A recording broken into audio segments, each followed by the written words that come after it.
Warrior Lore. Chapter 23-25. Captain Shui, bring out your token, Lan Xian said with a smile. Yes. Shui Hongshan's heart was filled with excitement. This merit came too easily. His luck. This opportunity was truly indescribable. After Tu Hong wrote something on Shui Hongshan's token, he looked at it and smiled. I have always been clear about rewards and punishments. For the Imperial Thunder sect to do such a good deed, I must definitely reward them. Afterwards, I will report this matter to Sky Patrol City and ask them to inform the meeting hall to reward the Imperial Thunder sect's first squad. Shui Hongshan received the token and bowed. This junior thanks Senior 2 for the reward. This junior will engrave this matter in my heart and carefully explain Senior's words to this subordinate. I will strive to achieve more merits in the sword war. Good. Tu Hong clapped his hands. Fellow Taoist Chui's words are exactly what I was thinking. The sword war has just begun, and there will be many opportunities for you to achieve merits. Even in my Golden Spring Mountain, there will still be opportunities to do so in the future. I want to see which fellow Taoist is worthy of my reward.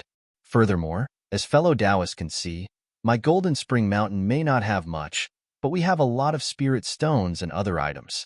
If any fellow Taoist can contribute to my Golden Spring Mountain, this too will definitely not treat him unfairly. Yes, we understand. Everyone's eyes brightened as they heard that there would be spirit stones as rewards. They bowed and said, after waiting for the dozens of sects to finish explaining the situation, Tu Hong smiled and said, fellow Taoists, you have worked hard. Under the arrangement and leadership of all of you, although there are close to 3,000 disciples who came to my Golden Spring Mountain, according to what I know, they did not arouse the suspicion of the sword cultivators. This is indeed worthy of celebration. In fact, this is a great merit. I will definitely report this matter to Sky Patrol City. Yes, thank you, Senior 2. The cultivators beamed with joy. As for the rest of the fellow Taoists, I will leave the arrangements to fellow Taoist Lan. I still have some official business to attend to, so forgive me for not accompanying you. Tu Hong stood up and cupped his hands before turning to leave. As he left, his eyes couldn't help but sweep over the Imperial Thunder sect's Dui Qiming. Farewell, Senior 2. Everyone bowed. Dui Qiming was also very grateful for Tu Hong's reward to the Imperial Thunder sect and smiled respectfully. After Tu Hong left, Lan Xian took out a jade slip from her bosom. She smiled and said, fellow Taoists, here are all Foundation establishment cultivators. You are far stronger than the disciples of my Golden Springs Mountain. My Golden Springs Mountain will definitely provide you with a strong support. For the past 10 days, the Commander-in-Chief has been racking his brains to make arrangements to properly set up the defense of my Golden Spring Mountain. Of course, as fellow Taoists can see, my Golden Spring Mountain's defensive array is perfect. Even if sword cultivators were to fly over it, they wouldn't be able to sense it. At the same time, this old man will reveal one more thing. Even if 10 illusory sword cultivators attack at the same time, my Golden Spring Mountain's defensive array will definitely not be broken. Furthermore, these 10 illusory swordsmen may not be able to escape unscathed. As these words came out, all of the cultivators present smiled. Even if Lan Xian's words were a bit exaggerated, the truth was that she could resist at least 5 of them. 5 sword cultivators that were equivalent to Golden Core stage cultivators. Just how sturdy was this Golden Spring Mountain's array? Just how stable would they be inside the array? Sending so many disciples out, isn't this a bit too much for the assembly hall? Are the other spirit stone veins the same? Many ideas were born in the minds of the disciples present. Of course, this array formation still needs someone to preside over it. As if Lan Xian knew what everyone was thinking, she smiled and said, fellow Taoists, you will be the main force behind this array formation in the future. However, I ask that fellow Taoists rest assured, there is no need to consume any magic power. As long as you understand the law formula, you will be able to channel the heaven and earth spiritual energy from the spirit stones into the array formation. My Golden Spring Mountain may lack many things, but there is one thing that I lack the most, and one thing that I do not lack the least. What I do not lack the least is spirit stones, and what I lack the most is disciples with the same cultivation as you fellow Taoists. Then, Lon Exine carefully explained the matters of the patrol. She divided the days and areas that each squad would patrol, and finally gave out the jade slip for the defensive array formation. However, when she passed the jade slip to Chui Hongshan, there was a slight hesitation. It was just that Chui Hongshan and the others didn't notice this. Everyone took their respective jade slips and bowed to bid their farewells to Lon Exine. Lon Exine quietly stood there, watching everyone leave. Her eyes didn't hesitate for a moment as she stared straight at Dui Qiming's back. He waited until Dui Qiming held Chui Hongshan's hand and walked out of the hall. Then, he sighed, turned around, and walked into the stone wall that had appeared. As the stone wall flashed with a brilliant light, his figure disappeared from sight. He didn't even care that there were still many Dao sect disciples that were slowly walking away. The place that Lon Exine appeared in was like a palace. Besides the gorgeous carvings and exquisite decorations, there were only a dozen or so handsome servants standing around. Seeing Lon Exine walk in, the servants immediately bowed in greeting. Lon Exine simply ignored them and didn't ask where Tu Hong was. She walked down the corridor, heading towards the deepest part of the palace. She knew that besides that place, Tu Hong absolutely wouldn't go anywhere else. As Lon Exine walked, the decorations of the palace became even more gorgeous. But the number of servants also decreased. When she arrived at a secluded quiet room, there was no one left. The quiet room was very empty. It wasn't too large and was quiet. Lon Exine stood in front of a stone wall, quietly standing there without speaking. After waiting for half a cup of tea's time, a slightly tired voice sounded out, "Old brother Lon, you can come in?" This voice was Tu Hong. "Yes, this old man obeys." Lon Exine respectfully responded. Then, she saw a yellow circle appear on the stone wall. The circle slowly rotated, forming a deep vortex. A massive suction force covered Lon Exine, sucking her in. Lon Exine didn't struggle. She knew that this spell was personally controlled by Tu Hong. Without Tu Hong's permission, no disciple of Gold Spring Mountain could enter. Of course, as far as Lon Exine knew, besides her, no other disciple of Gold Spring Mountain could set foot in this forbidden land. The place where Lon Exine's figure was revealed was different from the palace. It was actually a slightly barren place. Not only was the light dim here, but the temperature was also much lower than in the snow region. This barren place was completely paved with cobblestones. Between the cobblestones, there were some light purple thorns that stubbornly pointed towards the sky. Above the thorns and cobblestones, there was a layer of frost like salt. On top of the cobblestones, around 100 feet away from Lon Exine, there were two massive tents erected there. These two tents were oval in shape, with a high protrusion in the middle. There was a several-foot-tall mast erected in the middle of the tents, and above this mast was a square flag. However, this flag was empty without any sign at all. Just as Lon Exine stood there, her white hair began to condense into a layer of frost. However, he didn't step forwards. Instead, he placed his hands on his chest and lowered his head, silently looking at the cobblestones beneath his feet. It was like every cobblestone had its own sad and beautiful story. "Old brother Lon, how long has it been since you last came? Come and have a drink with me." "Yes, I will obey the orders of the general." As Lon Exine heard Tu Hong's words, she lifted her foot and walked towards the tent, step by step. Every time she stepped on the cobblestone would emit a rustling sound. These cobblestones actually didn't have any spells on them. When Lon Exine arrived in front of the tent, she saw the tent's curtains. Her eyes flashed with a strange light. She lifted the curtains and walked in. The tent was covered with a thick cotton carpet. As she stepped on it, she felt weak all over. On the left side of the curtains was a giant sand table. On it were some mountains and rivers, as well as several cities. There were even some small humanoid dolls standing on top of it, holding long spears in their hands. In front of the curtains, there were some ordinary chairs placed on top of the cotton carpet. Behind these chairs, there was a shelf, and on this shelf, there were sabers, spears, swords, halberds, and all sorts of other weapons. In front of the curtains was a table. This table had already faded in color and was extremely similar to the table in the reception hall. There was also a flask on top of it, and within the flask were some arrows. After these arrows, Tu Hong held a large bowl in his hands. He glanced at Lan Xian, tilted his head back, and drank all the strong wine in the bowl. And on top of this table, there was a blue porcelain jug. Gold Spring Mountain Tu Hong, a golden core realm cultivator's secret hideout, was actually a military tent. Lan Xian walked in front of the table and picked up the blue porcelain jug. She respectfully poured wine into the bowl that Tu Hong had placed down, and then filled another bowl to the brim. She picked up the wine bowl with both hands and raised it above her head.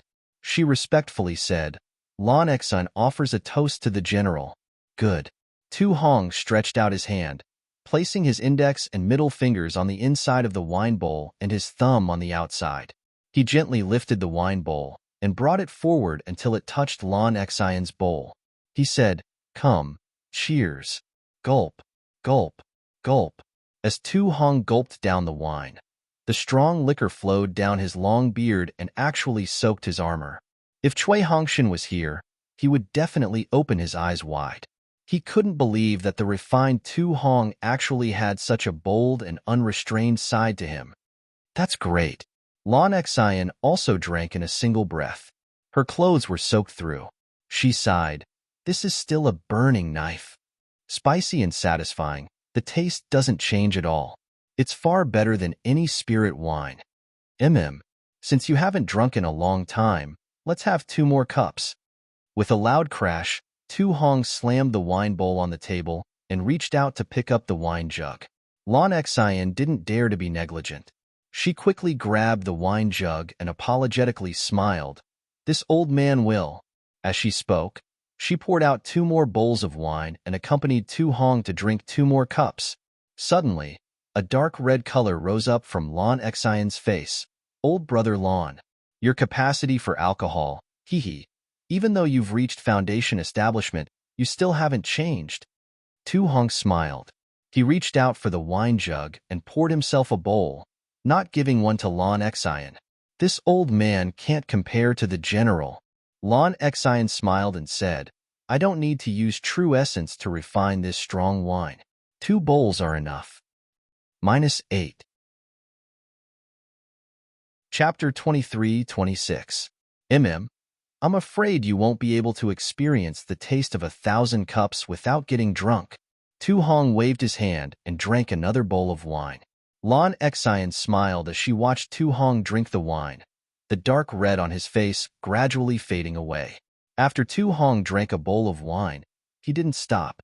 Instead, he drank another bowl after another without stopping. Lan Xian only respectfully stood there, watching, not saying a single word. Tu Hong picked up the wine jug and couldn't pour out a single drop. With a sigh, he tossed the wine jug to the side on the thick cotton carpet. Lan Xian hesitated for a moment and then said, "This old woman didn't dare to ask. I wonder what Mian Shan's methods were like?" "Like?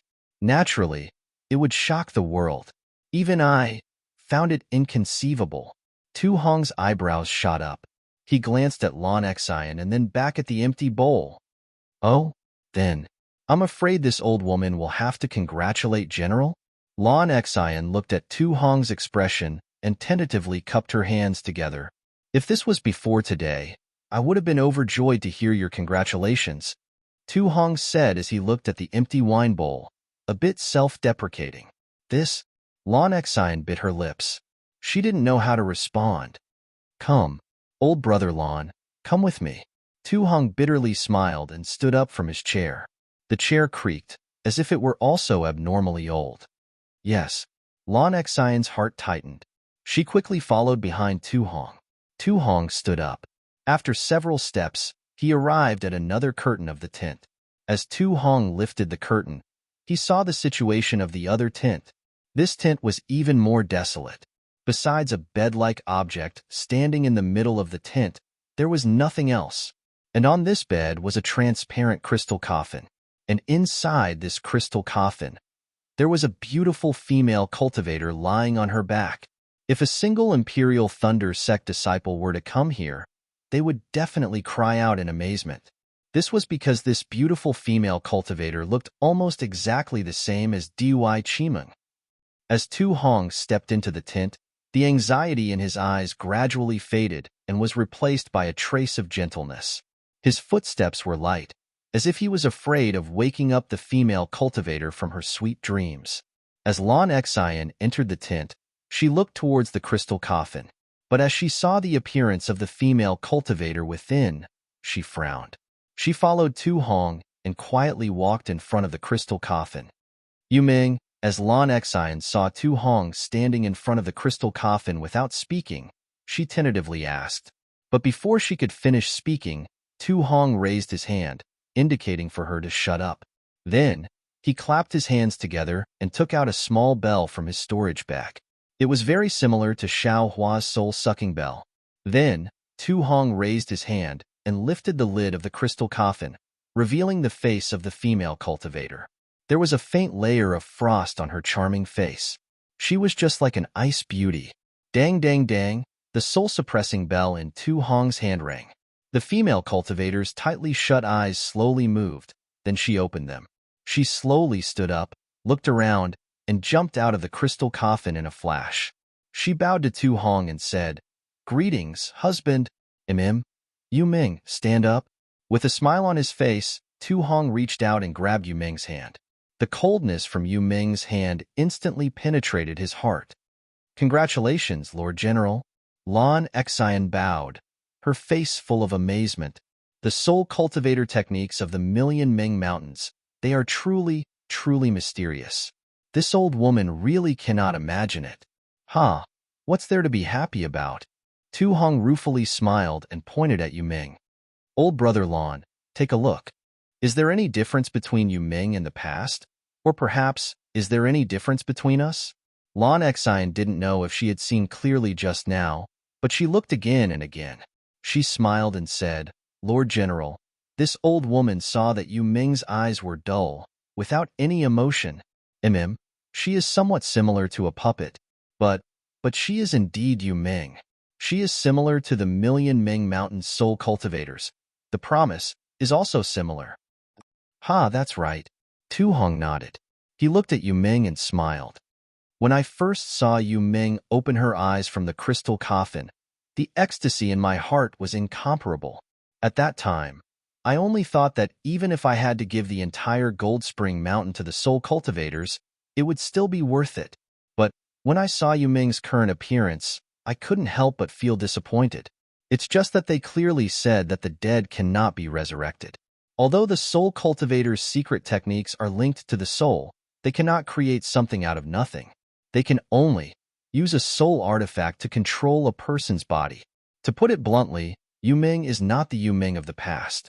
She is now nothing more than an empty shell. She is only relying on this soul artifact to support herself."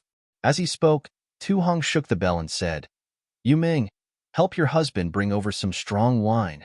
"Yes, this concubine understands." Yu Ming bowed and slowly walked towards another tent. Her face was as cold as ever, without the least bit of emotion. Isn't this similar to the magic of some of the cultivation sects in the country of Xi?" Lan Xian looked at Yu Ming's graceful back and whispered, "The Million Ming Mountain soul cultivators wouldn't deceive us, right?" "No, they wouldn't." Tu Hong shook his head.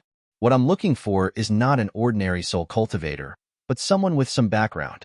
Someone who has a deep understanding of my Dawn Rain continent is far from those uncivilized soul cultivators.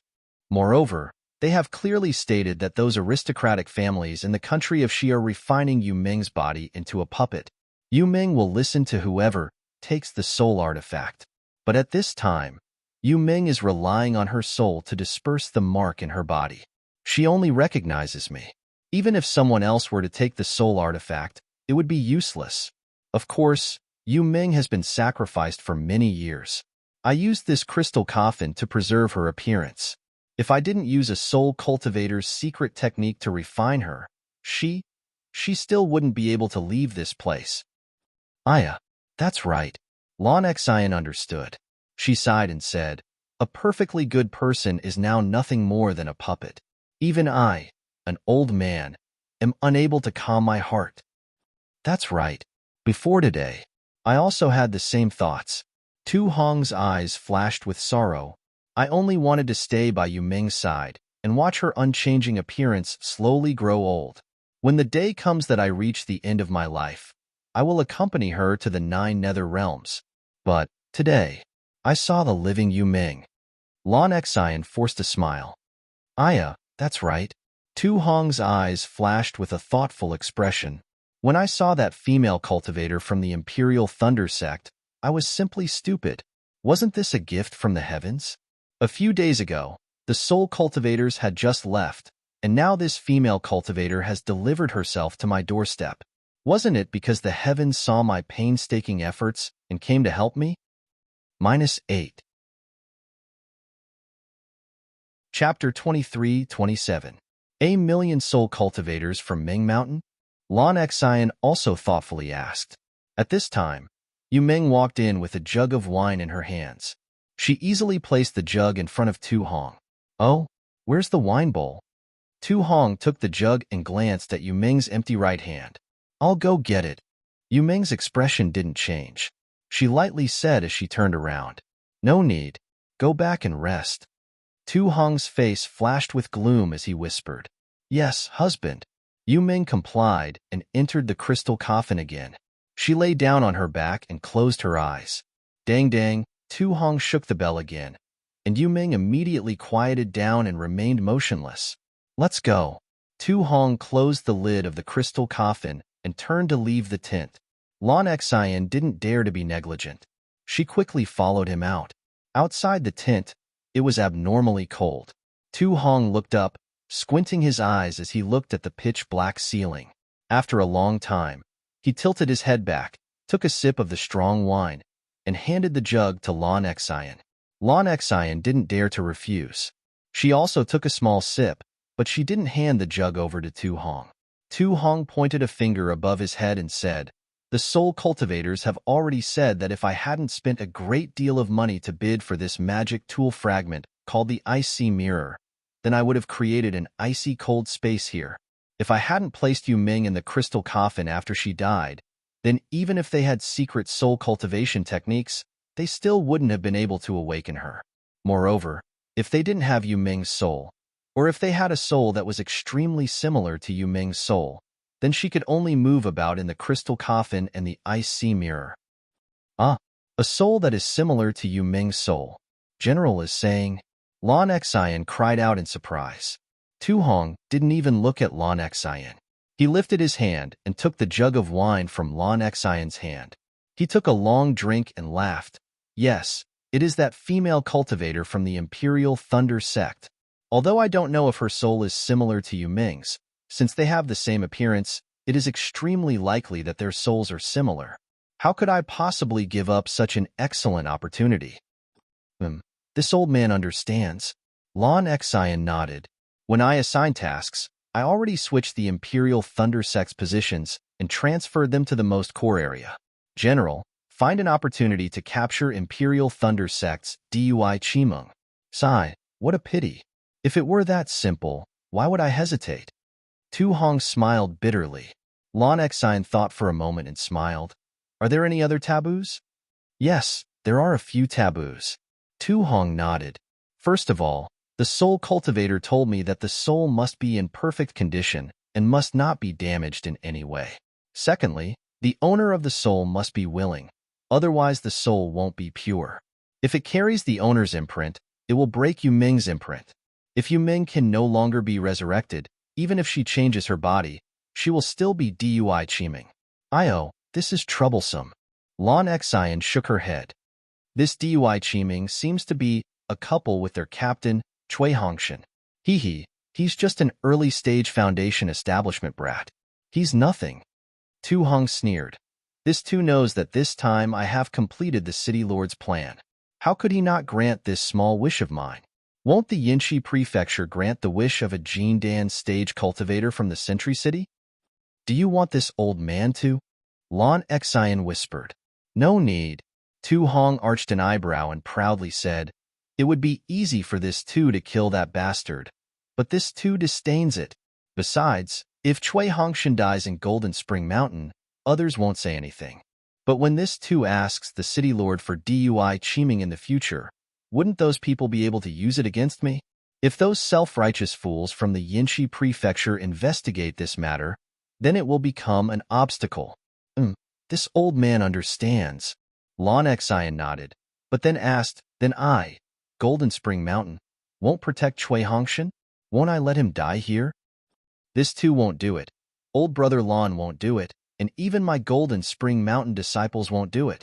Tu Hong drank another mouthful of wine and smiled. But who can guarantee that a sword cultivator won't do it? This too can't protect an Imperial Thunder Sect disciple just because he has scruples. Wouldn't that be even more of a weakness? This old man understands. Lan Xian nodded. This old man knows what to do. In this war, 5 out of 10 will remain.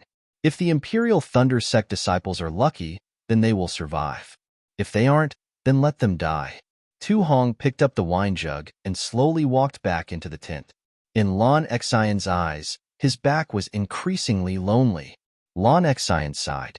She knew that it wasn't appropriate for her to stay here any longer. She bowed and said, General, this old man will retire.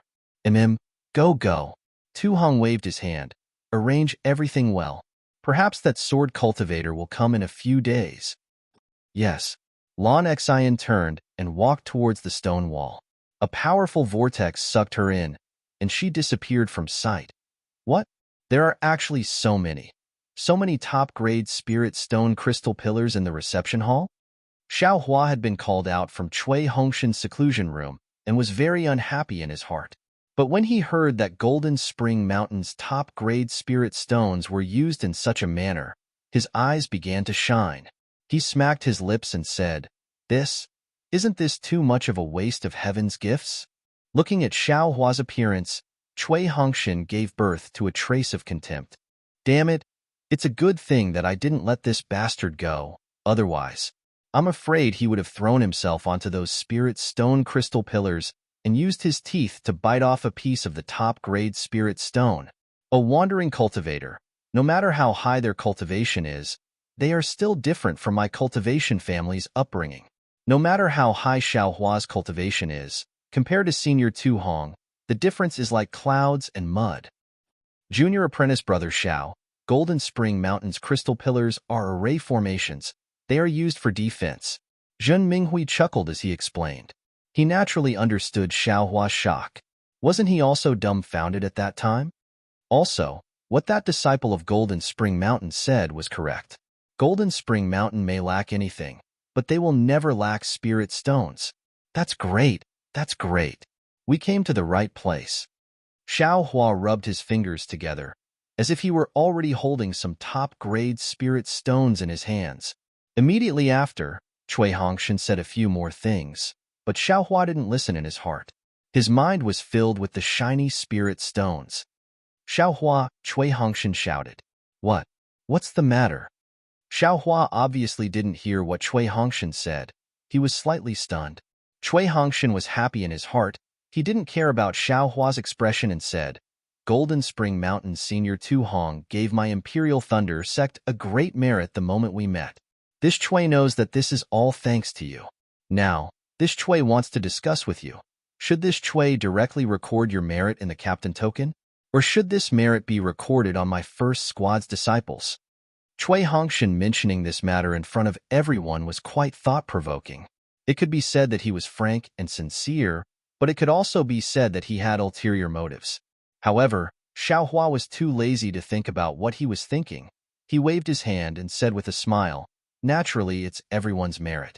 If it wasn't for everyone trying their best to kill the beast cultivators, I'm afraid you would have already been killed by them.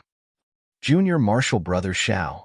Dui Qiming glanced at Chui Hongshan with some dissatisfaction and advised, Actually, against the sword cultivators, we did put in some effort, but against the beast cultivators and giants, it was all thanks to Junior Marshal Brother Xiao. It's all thanks to Junior Marshal Brother's strength. If we lose the credit, we won't feel at ease.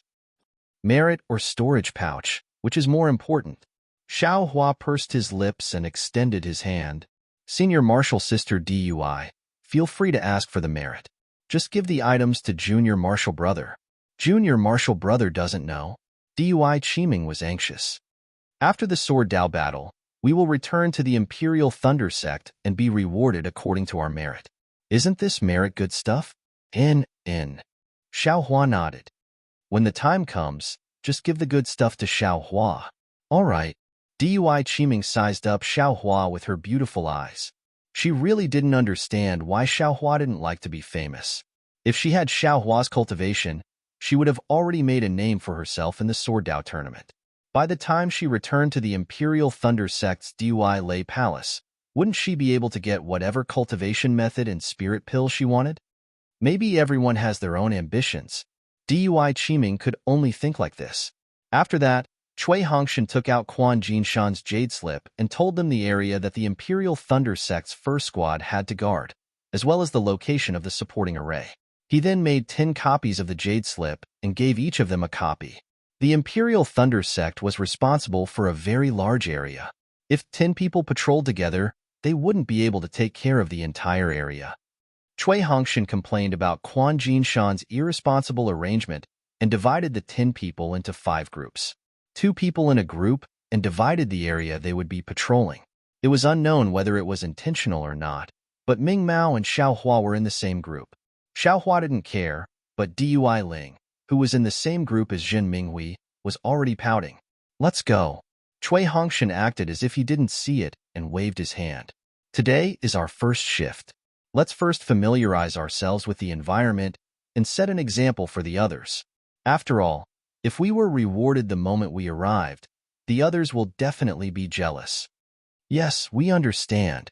Jin Minghui and the others nodded with a smile, but Xiao Hua didn't care and secretly said, he really is a fan of politics. This is also the quality of a cultivator aristocratic family. Everyone flew out of the quiet room, and Ming Mao and Xiao Hua each showed their tokens and entered the cave that the Qi refinement disciples had dug out from. After flying for a while, they passed through several crisscrossing tunnels and gradually entered the depths of the jade mine. The 10 people of the Imperial Thunder Sect's first small team were divided into 5 groups and flew towards different tunnels. Junior brother Xiao. After flying for a while, seeing that Xiao Hua didn't say anything and didn't make any arrangements, Ming Mao couldn't help but ask in a low voice, how should we patrol? Should we follow the route or go against it? Or, it's so troublesome? Xiao Hua was stunned when he heard this. He didn't expect that there would be so many ways to patrol. He thought that he only needed to fly once. I'll teach junior brother Xiao that when doing something, there should be a plan. What to do first and what to do afterwards, all of these must be thought out in advance. Ming Mao said with a smile, otherwise it'll be a mess. Junior brother Xiao wants to become the pillar of my Imperial Thunder Sect in the future, so you'll definitely be in charge of a branch. It's better to nurture these abilities as early as possible. -8. Chapter 23-28. Xiao Hua felt a headache as soon as he heard this. He was used to doing as he pleased. What planning? What controlling? How could it compare to freedom? Xiao Hua waved his hand and said, this little brother's brain is lazy. Let senior apprentice sister Bright Eyes arrange everything. This little brother will just accompany you from behind. Bright Eyes chuckled and said, senior apprentice brother Zhao's magic power is profound. These are all small details that you don't need to think about. In short, once senior apprentice brother has a status, there will definitely be people who will give you advice. Captain Chui mentioned that Lan Xian. She must be one of senior Tu Hong's strategists. What are strategists? Xiao Hua didn't understand.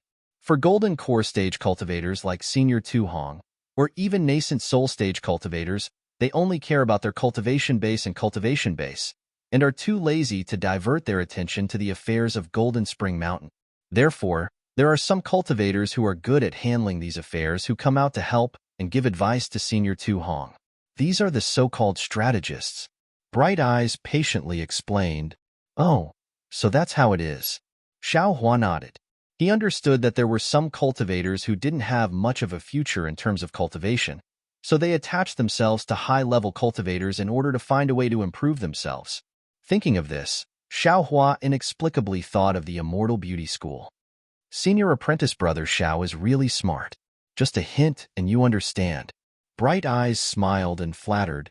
Senior Apprentice Sister Bright Eyes, please don't praise me. This little brother will be your strategist. You should lead the way. Xiaohua smiled and stretched out his hand. Strategists? Bright Eyes was surprised at first. Then, she covered her mouth and laughed. I didn't think that Senior Apprentice Brother Xiao would be so humorous. I really didn't realize it before. As she spoke, Bright Eyes didn't hold back. She picked a tunnel entrance and flew in. Sweat, this Xiao wants to lead the way, but it's a pity that this Xiao always gets lost. It's better if I don't. Xiaohua looked at Bright Eyes' figure as she flew away. He smiled and thought to himself, besides, walking at the back, isn't that bad? There was a saying in the secular world that said, men and women work together. These words were also applicable to the cultivators of the cultivation world. At least, that was what Mingmao thought. She flew with Xiaohua for half a day, and it was extremely relaxing. Occasionally, she would even joke with Xiaohua, and the two of them chatted very harmoniously. However, the only thing that made Mingmao unhappy was that all the topics were started by her. When she didn't speak, Xiaohua would just follow behind her without saying a word. I still have to work hard. Mingmao inwardly encouraged herself. Xiaohua didn't know what Mingmao was thinking. His mind wasn't on flirting at all. His mind was already on the spirit stone mine. The stone walls in this spirit stone mine were rather strange. They restricted spiritual sense and Buddhist sense, and they couldn't go very far. It seemed to be a natural restriction.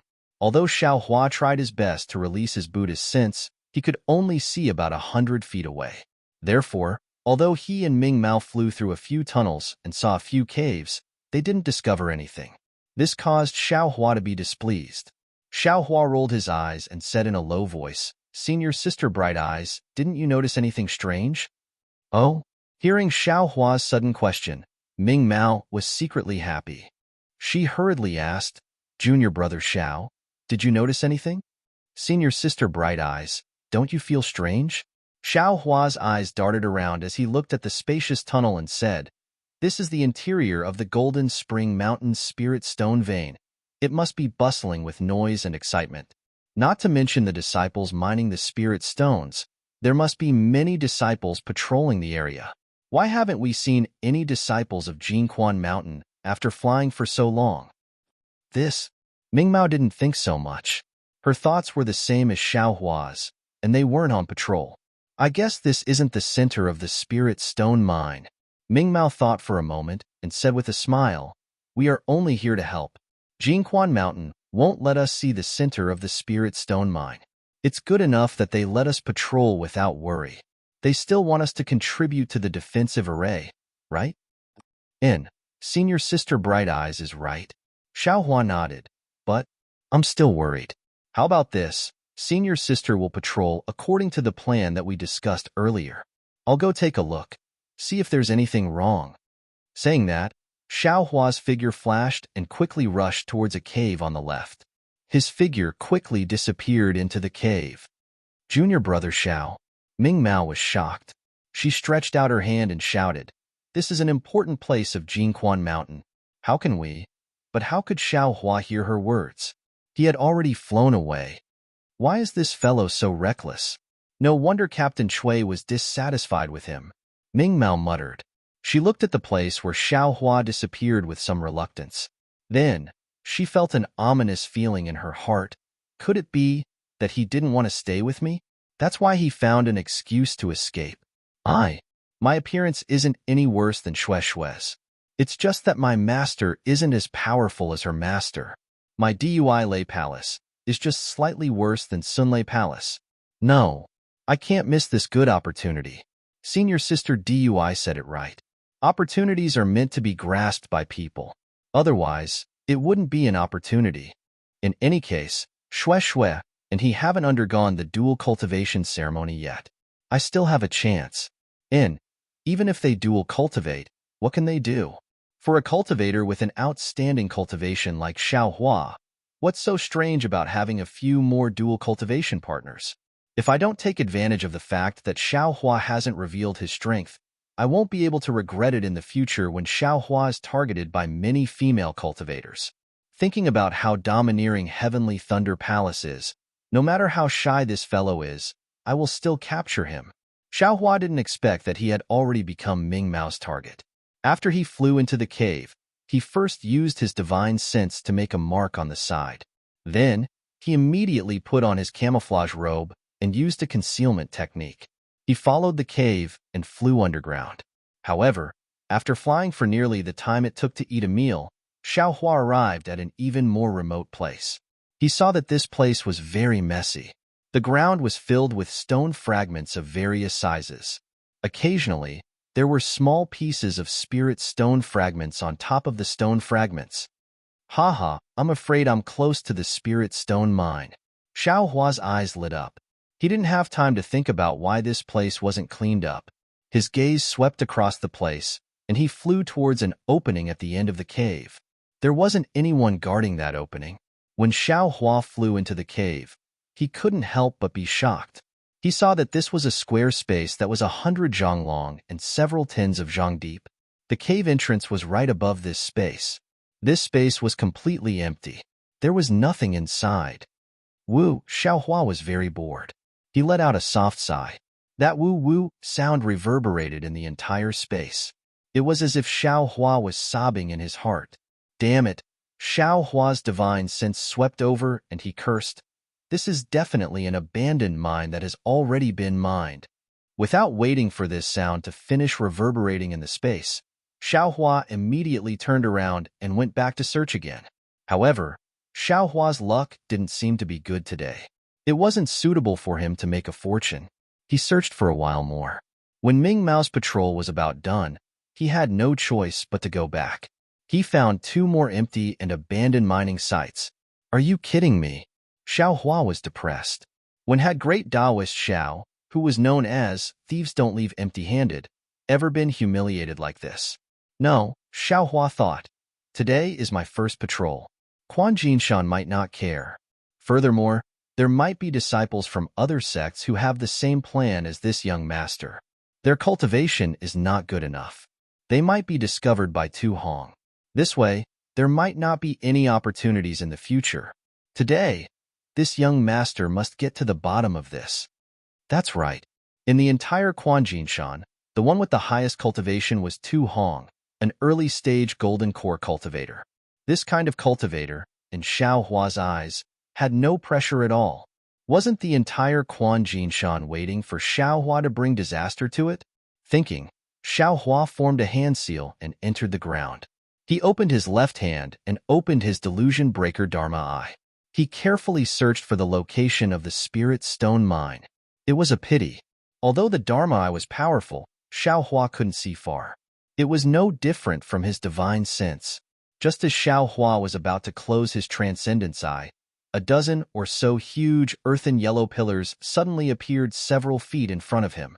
Good. Xiao Hua's eyes widened in an instant. His magic power surged as he dashed forward. Io, there are people here. Just as Xiao Hua's figure appeared in a huge space, he was stunned. He saw that this space was actually densely packed with cultivators, and these cultivators were all sitting cross-legged in groups of 3 to 5, surrounding these huge pillars. There was even a faintly discernible gaze that unconsciously swept past the place he appeared. This is bad. Xiao Hua hurriedly dodged and used the trace concealment technique again. There's someone. Sure enough, the gaze that saw Xiao Hua unconsciously swept past Xiao Hua's body and was immediately stunned. He shouted and his gaze returned to the place where Xiao Hua disappeared. At the same time, he jumped up. Who?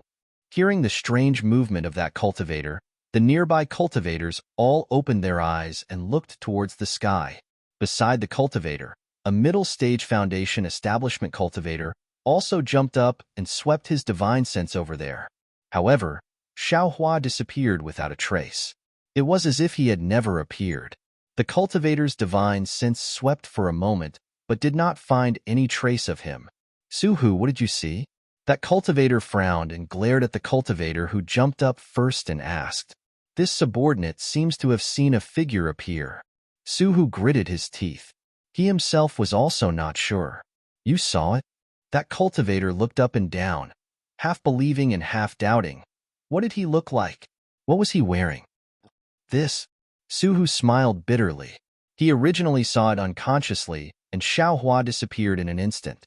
How could he remember clearly? After thinking for a moment, he shook his head and said, "This subordinate could not see clearly." "Humph," that cultivator said coldly. "That means you are not sure? Also, you did not carefully comprehend the details of the array. Instead, you were casually looking around?" "Captain," Suhu hurriedly said, "it's not that this subordinate did not want to comprehend it. It's just that the details of this array are too profound. This subordinate was worried that I would delay the great general's plan. This subordinate opened his eyes and wanted to relax. However, this subordinate really did not dare to lie. I heard that in these few days, the disciples of the various sects of the Tao sect have come to my Golden Spring Mountain. If someone were to find this place..." -8. Chapter 23-29. Shut up. The team leader berates, "You only need to comprehend your own technique. Where are the other matters for you to worry about?" Yes, this subordinate understands. Suhu is still unwilling to give up. He looks over and uses his spirit sense to scan the area. There really isn't a single trace of magic power, nor is there any trace of him. "You go sit down and continue comprehending." The team leader looks around and berates, "All of you hurry up and work hard. The general said that after the Tao sect cultivators come, we won't be able to stay peaceful for long. We must familiarize ourselves with the array before the sword cultivators come. This matter is crucial. Whoever dares to delay the general's plan, even if I don't say it, all of you should know the consequences, right?" Yes, this subordinate understands. When everyone hears, they don't dare to look anymore. Even the disciple who opened his eyes earlier hurriedly sits down and closes his eyes to comprehend. The team leader waves his hand and directs a dozen disciples who are also in the middle stage of foundation establishment to fly into the air and surround Xiaohua's hiding spot. Unfortunately, Xiaohua has already flown away. How can they find him? Following which, the dozen disciples searched the entire space once again, but still couldn't find any trace of him. They can't help but hesitate. A cultivator says worriedly, "Team leader, this matter is a little difficult. If we report this to the general, he will definitely be furious. We actually allowed the Tao sect cultivators to find this place. But if we don't report this and there really is such a person here, I'm afraid it will cause trouble." And actually, from what this old man sees, there isn't anyone here. The team leader thinks for a moment and smiles. The ordinary invisibility talisman can't use magic power. If someone is flying in the air, he will definitely reveal himself. Furthermore, this place is within the mine. Even the 5 elements escape technique can't penetrate deep. Team leader means? We don't need to report?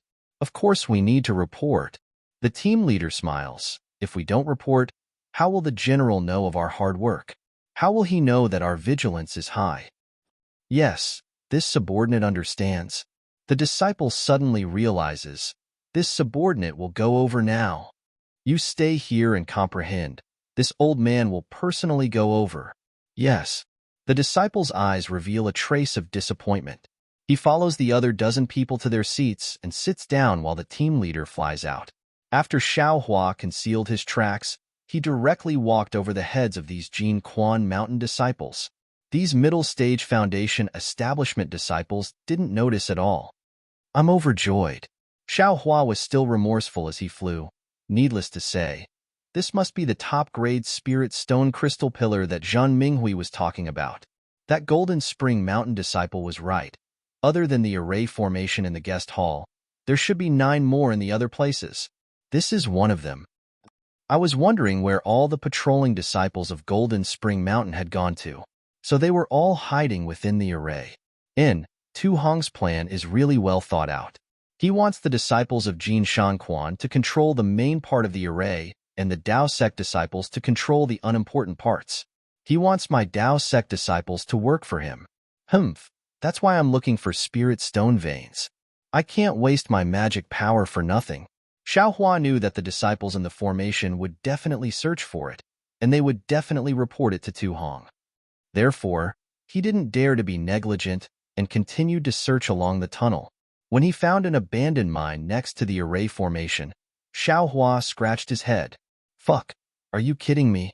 Don't tell me that all the spirit stone veins in Jinshan Quan Mountain have already been emptied by Sky Patrol City? Why didn't they leave anything for me? Following which, Xiao Hua turned around hatefully and was about to escape back. But just as he turned around, Xiao Hua still wasn't satisfied. With a wave of his hand, he took out the spirit-seeking mouse and scolded, "Little Silver, your mother isn't here. I'm your mother's mother. Why can't you understand what I'm saying? Quickly go and find the spirit stone veins, otherwise I won't let you eat any more spirit herbs." Then, Xiao Hua glared fiercely at Little Silver, not caring whether it understood or not. It was strange. At this moment, Little Silver was different from Imperial Thunder Sect's Myriad Thunder Valley's Little Silver. As soon as this guy was released from the space, it immediately raised its nose and sniffed around. After a while, its eyes immediately lit up, and just like the crystal pillar of the supreme-grade spirit stone that Xiao Hua had seen earlier, it burrowed into the ground beside Xiao Hua. Haha, Xiao Hua was overjoyed. Without saying a word, he made a hand seal and followed it. The spirit-seeking mouse was indeed a spirit-seeking mouse. It was completely different from Xiao Hua's blindness. It had a purpose. It directly burrowed into the ground without any hesitation. Xiao Hua used Earth Escape to follow it. He clearly felt that the pressure underground was different from before. Not only was there an extremely heavy force pressing down on his head, faintly imprisoning all the vital essence in his body, but there was also a strong force pushing him out. Moreover, this layer of soil was extremely fine, and it was very difficult to escape through the ground. He had to consume a lot of vital essence for every foot he traveled. Fortunately, Xiao Hua's vital essence was extremely strong, and he didn't show any signs of exhaustion even after diving down several hundred zhang with the spirit-seeking mouse. However, the force pushing him up was even stronger, and Xiao Hua gradually found it a little strenuous. Moreover, a lot of time had passed, and Xiao Hua was ready to beat a retreat. But just as Xiao Hua was about to call out to the spirit-seeking mouse, his eyes instinctively lit up. The spirit-seeking mouse stopped and very happily pounced forward. My goodness, this is... Xiao Hua also stopped, his eyes wide as he stared at the crystal that was several hundred zhang tall in front of him. He couldn't help sucking in a breath of cold air, and some liquid flowed in his mouth. Xiao Hua stretched out his hand and touched the ice-cold crystal. His divine sense swept over it, and he couldn't help groaning again. Damn it, I'm rich. This doesn't seem to be a supreme-grade spirit stone. This should be chalcedony. It's an extremely rare chalcedony found in spirit stone veins. Thinking this, Xiao Hua no longer hesitated. He stretched out his hand and took out Xiaoyin Lu.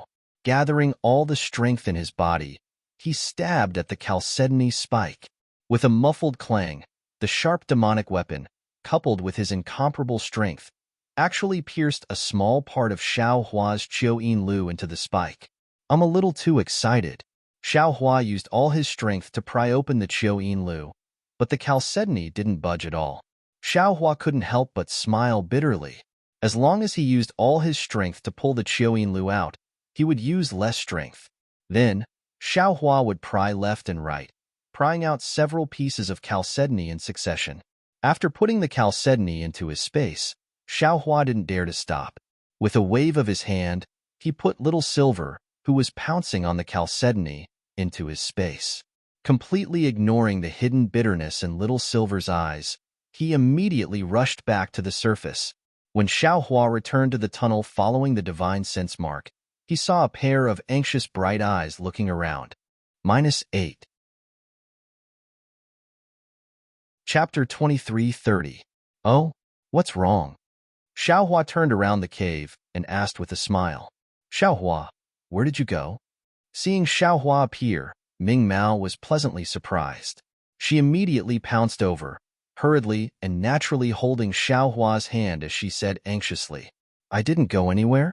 I'm just watching from the side. Xiao Hua also pulled his hand out without leaving a trace and pointed behind him. Then, why did you take so long?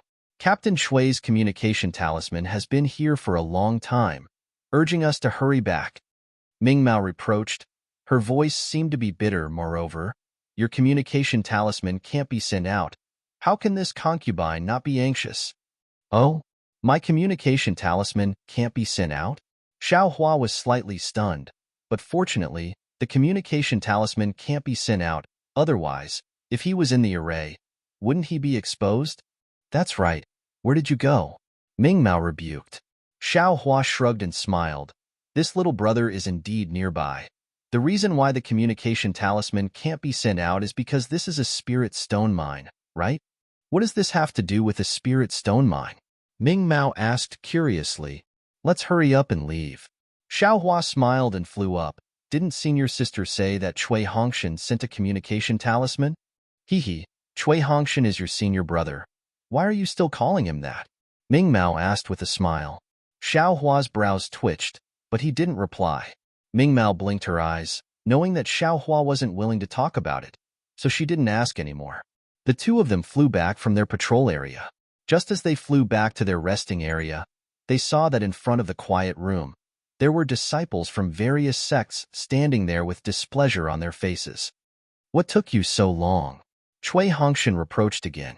Ming Mao hurriedly said, Captain Cui, this concubine received your communication talisman and hurried back. But because it was the first time I was on patrol, I flew slowly and just happened to be at the farthest place. And, fortunately, Jin Shan Quan's disciples haven't come yet. Cui Hongshan muttered and didn't ask any more. What's going on? Ming Mao asked curiously. Junior brother Xiao and I were just patrolling the area.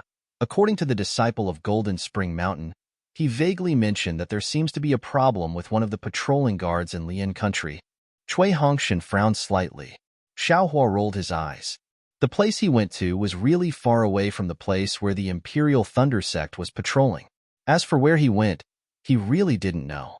He didn't even know which sect helped him take the blame. However, with him, the main culprit, here, that sect would not suffer any losses. Sure enough, after another cup of tea's worth of time, Lan Xian personally arrived. As she looked at the many disciples gathered in front of the quiet room, Lan Xian smiled and cupped her hands across her chest. Fellow Taoists, I've disturbed you all. That was a false alarm. I'm really sorry. What's going on, fellow Taoist Lan? One of the captains asked in a displeased manner. It's nothing. Lan Xin didn't hide anything and said, I found traces of an enemy in one of the array cores of my Golden Spring Mountain array. But my Golden Spring Mountain disciples didn't find any sword cultivators that entered.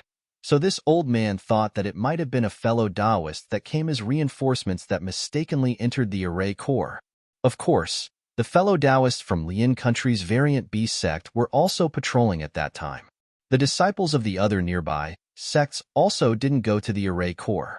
So this old man thought that my Golden Spring Mountain disciples had made a mistake. That disciple was severely punished just now. Oh, so that's how it is. The captain nodded. This matter is truly important. It's normal for fellow Taoist Lan to be cautious. If fellow Taoists can understand this old man's difficulties, then that is for the best. Lan Xian cupped her hands across her chest and said, Fellow Taoists, when patrolling, it is best that you follow the predetermined area and do not overstep it. Also, because my Golden Spring Mountain collects spirit stones, there are many underground caves that are similar to a maze. If some fellow Taoists are curious and go in the wrong direction, they really might not be able to return. Remember this. Remember this? Then, Lan Xian bid everyone farewell and left. Cui Hongshan looked at Xiao Hua and the others, but didn't say anything. In his heart, he faintly felt that there was something strange about Xiao Hua and Ming Mao coming back so late, but he also didn't ask anything. In the next few days, although Xiao Hua restrained himself a bit, he still found time to directly take Little Silver Underground and crazily mine for jade marrow. It was just that this jade marrow was really hard. At first, it was fine, but later, Xiao Hua directly took out the wishful iron rod and used it to cut off a small piece. Just as Xiao Hua was overjoyed, in the vicinity of the Spirit Stone Mine at Golden Spring Mountain, a dozen sword cultivators came. The sword cultivator in front of them was none other than Ling Yunwu of the High Wind Sword sect. Ling Yunwu's eyebrows were tightly furrowed. The flying sword under his feet slowly flew as he swept out with his divine sense, slowly searching. Poor Ling Yunwu. The first time he came to White Jade Mountain, he couldn't find any clues at all. When he came the second time, he relied on a secret technique to find some clues, and found the place where the dozens of bright swordsmen he trusted had been killed. Even if he found it, what was the use? Ling Yunwu still didn't have the slightest clue. This place is very far away from Sky Patrol City. Furthermore, it's barren. Which golden core cultivator would come here? Or hundreds of Foundation establishment cultivators to completely surround my swordsmen? The cultivators of Sky Patrol City were forced by LV Ruochang's plan to guard the Spirit Stone Mine. Then there must be hundreds of Foundation establishment cultivators coming to reinforce White Jade Mountain. If they were just passing by, it's impossible for there to be hundreds of them, only a few or a dozen. Only in the vicinity of White Jade Mountain can they gather together. But where is this Spirit Stone Mine? It's not like I haven't been here before, but I've never found any signs of a Spirit Stone Mine.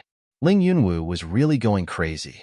He also had a mission to attack the Spirit Stone Mine, but it wasn't near White Jade Mountain. Furthermore, compared with attacking the Spirit Stone Mine, his mission was more important.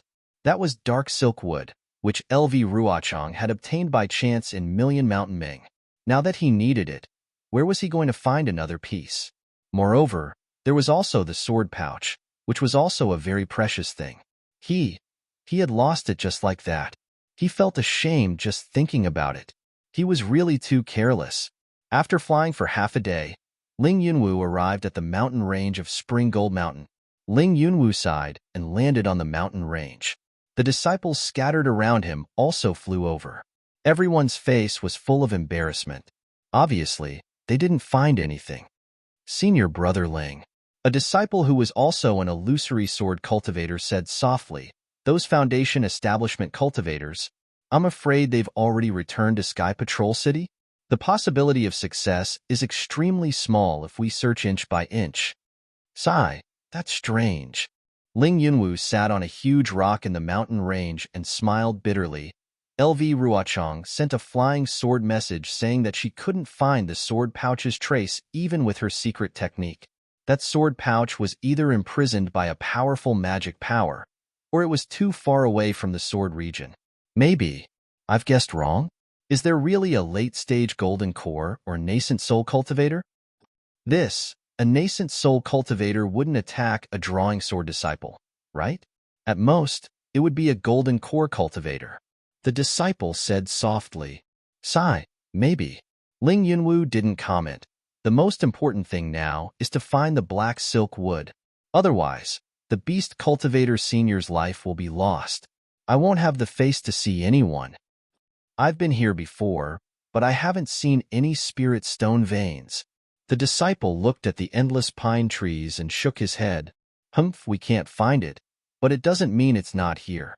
Maybe it's under the forest? Ling Yunwu snorted and waved his hand. The flying sword flew out like a raging fire. Boom, boom, boom. It destroyed all the trees in a radius of hundreds of feet under the mountain range. For a moment, flames soared into the sky. Looking at the crackling flames burning and slowly extinguishing, the charred trees fell to the snow-covered ground. A bitter smile appeared on the disciple's face. He bowed and said, "Why don't I bring the disciples to the forest to have a look?" Go. Ling Yunwu nodded. Find more places. Yes. The disciple accepted the order and left. Following which, boom, boom, boom, sounds came from the forest. Trees began to fall to the ground. Sigh. It feels like searching for a needle in a haystack. Although the Ling Feng sword sect's disciples moved quickly, the area they searched was still pathetically small compared to the entire forest. Who knew how long it would take for them to search through the entire forest? Sigh. Ling Yunwu sighed softly again. He felt a faint sense of regret. He knew that everything had already happened and regret wouldn't solve anything. However, he couldn't help but think, of course, this wouldn't have happened, right? After the time it took to brew a cup of tea, Ling Yunwu seemed to have rested enough. He flew up and stepped on his flying sword.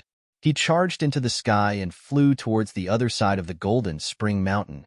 However, just as he flew for 100 feet, another sword light came from the northeast. This sword light was as blue as water and incomparably clear. Oh!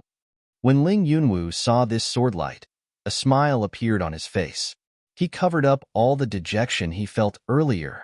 With a push, the fiery red sword light under his feet flew forward to meet the incoming sword light. When the sword light flew closer, a beautiful middle-aged woman could be seen on the flying sword. She was dressed in the standard sword cultivator attire.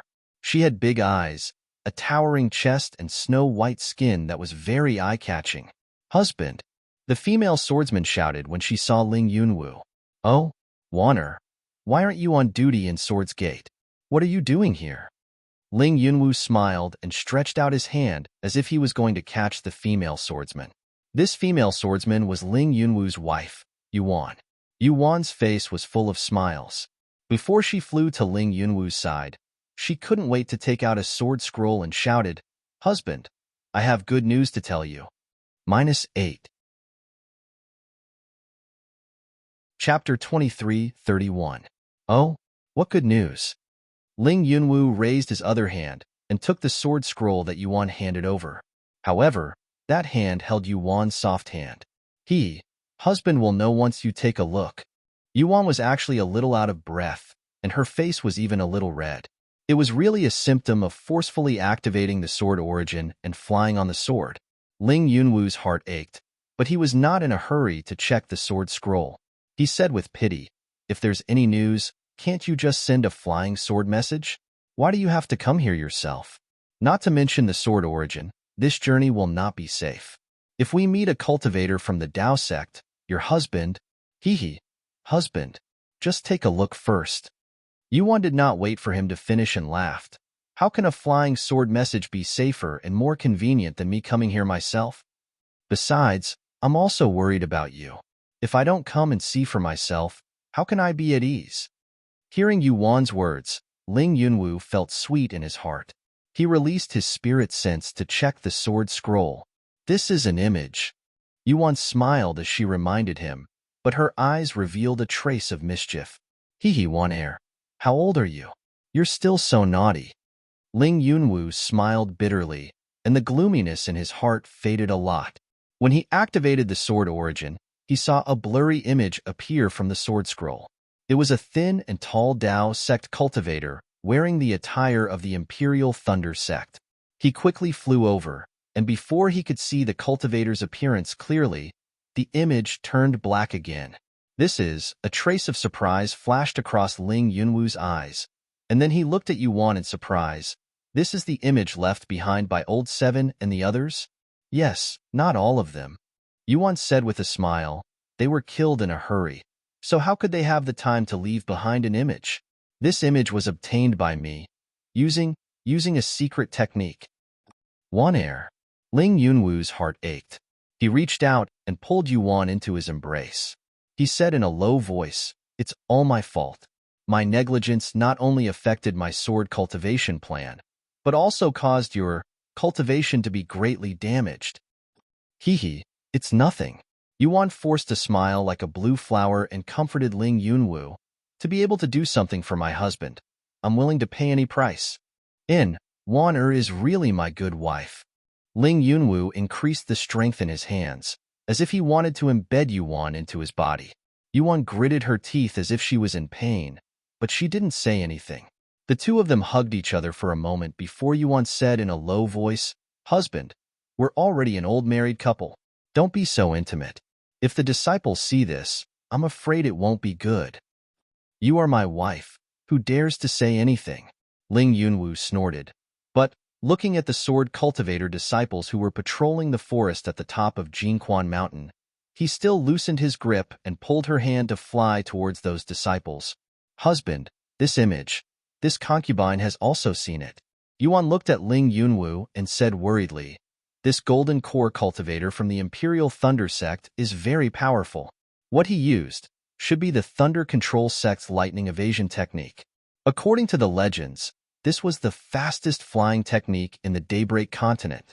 My advantage as a sword cultivator was completely gone in front of him. Moreover, you also saw that when he dealt with Old Seven, he didn't use any spells at all and just used close combat. That's right, this husband also saw it. Ling Yunwu sighed. This Imperial Thunder Sect's cultivator's magic power is so much higher than Old Seven's that he's not afraid of his flying sword at all. Or his close combat is even more powerful than us sword cultivators. It should be the former. Yuan pursed her lips and nodded. Along the way, this concubine has also been thinking. There are not many people who are stronger than us sword cultivators in close combat. Since this Imperial Thunder Sect's cultivator has mastered the lightning evasion technique, he must be a golden core cultivator. The only explanation is that his magic power is profound. Following which, she looked at Ling Yunwu worriedly and said in a low voice, "It's not that this concubine is looking up to him, but the Imperial Thunder Sect's flying technique is the nemesis of us sword cultivators." Suddenly, this golden core cultivator got close to us. "Husband, you have to be careful." "Humph, my wife is thinking too much," Ling Yunwu said proudly. "Even if it's a golden core cultivator from the Imperial Thunder Sect, how can this husband be afraid of him?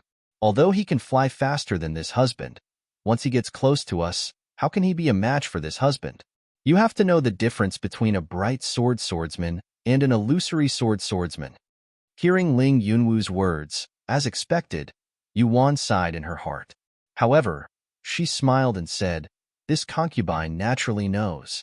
This concubine's husband is a strange man in the sword domain. How can a small golden core cultivator from the Imperial Thunder Sect be compared to him?" "You have a sweet mouth." Ling Yunwu's heart skipped a beat. He stretched out his finger and gently stroked Yuan's face. He smiled and said, "This husband understands your thoughts.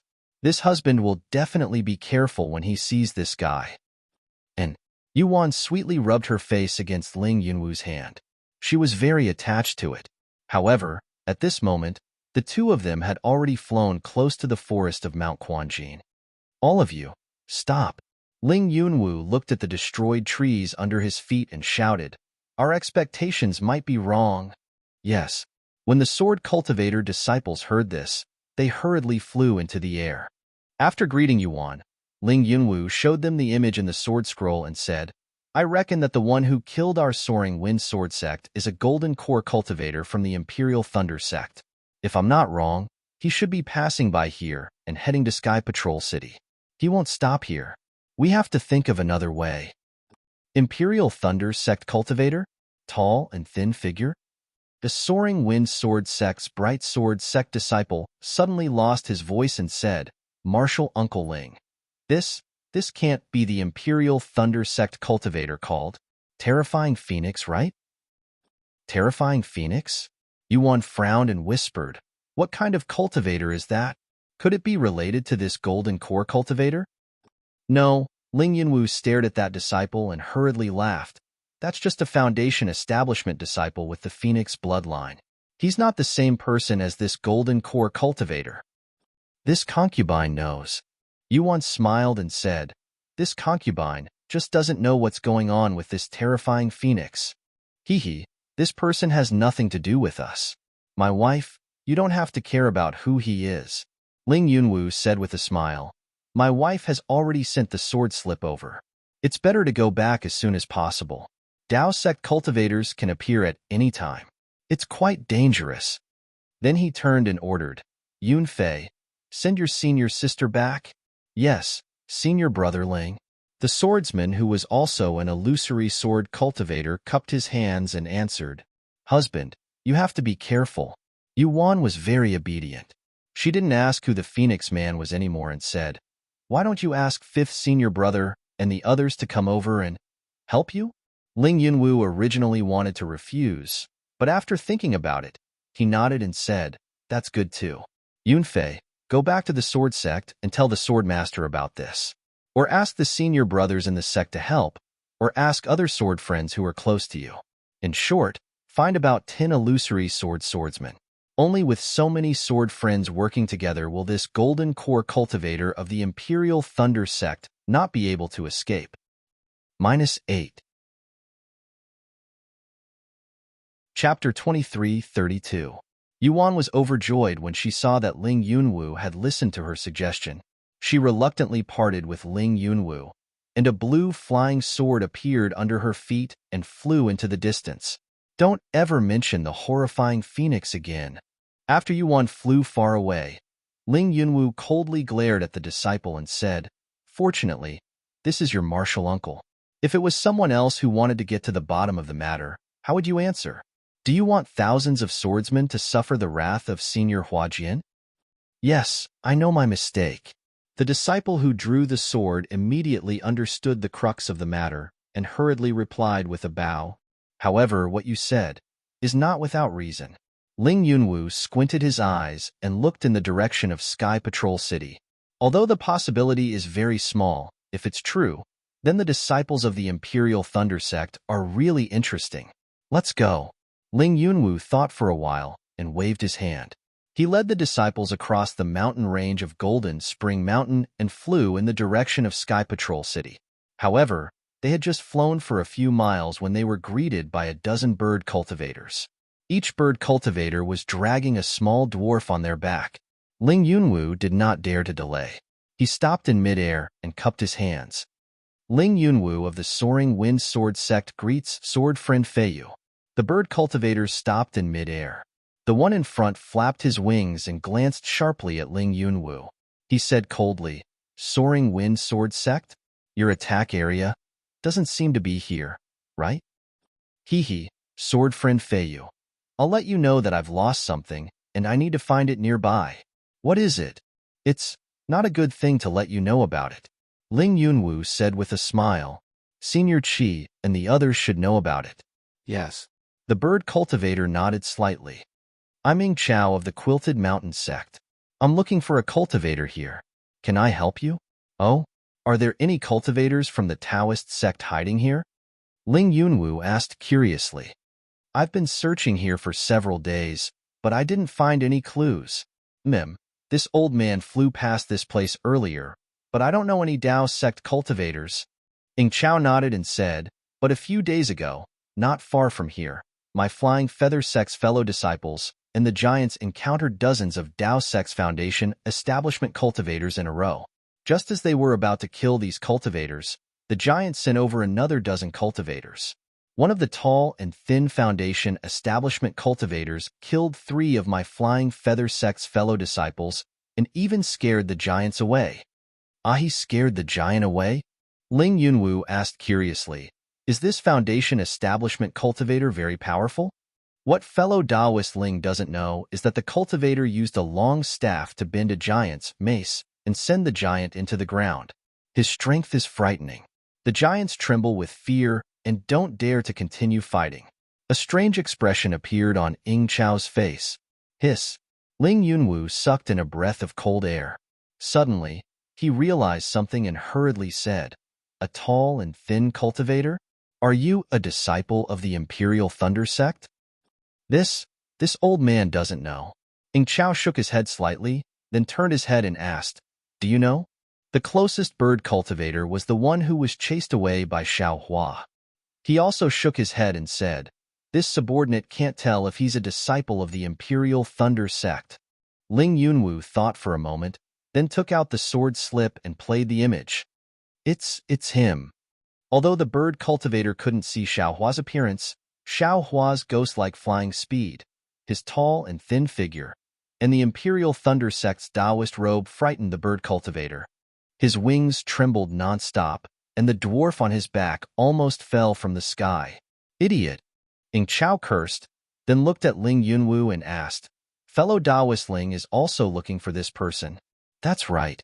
Ling Yunwu clenched his teeth. "It's him. It seems that I didn't find the wrong person this time." "Good, since that's the case." Ing Chao nodded and said, "Then this old man will lend you a hand. Fellow Taoist Feiyu knows where this person is?" Ling Yunwu couldn't believe it. "Hee." Ing Chao shook his wings and said with a smile, "Although this old man doesn't know, the little friend on my back knows." "Fellow Taoist Uni Cave knows?" Ling Yunwu was puzzled and looked at the dwarf on Ing Chao's back. "That's right, this old man knows." The dwarf proudly raised his neck and explained what he found, then added, "This old man and the others found traces of Taoist sect cultivators here, so they shouldn't be far from here." Good. Ling Yunwu was so excited that he wanted to clap his hands. "This Ling thanks fellow Taoist Uni Cave." "Haha, you're welcome, you're welcome." The dwarf was very happy, and his facial features were squeezed together, as if being recognized by an illusory sword sect cultivator was an extremely amazing thing. "This old man and the others are just scouts." Ing Chao smiled coldly and said, "If this old man's guess is correct, this should be a secret place for Taoist sect cultivators, and it should be the spirit stone vein we're looking for. Behind this old man, there are thousands of sword cultivators waiting. As long as we confirm it, they will immediately come. At that time, not only will we be able to find fellow Taoistlings things, we can even divide the large amount of spirit stones." "Good. That's exactly what I want." Ling Yunwu laughed and said, "Then what are we hesitating for? Let's go." "Good. Straightforward." Ing Chao shook his wings, and a trace of a smile flashed in his eyes. His body flew up again, and he carried the dwarf and flew towards the mountain range of Quanjin Mountain. At this time, there was already some snow on Quanjin Mountain, and palm-sized snowflakes fell from the clouds. Moreover, the thick layers of clouds were stacked in the air above Quanjin Mountain, as if a waterfall was pouring down from the sky, and it was even more spectacular. "Jie!"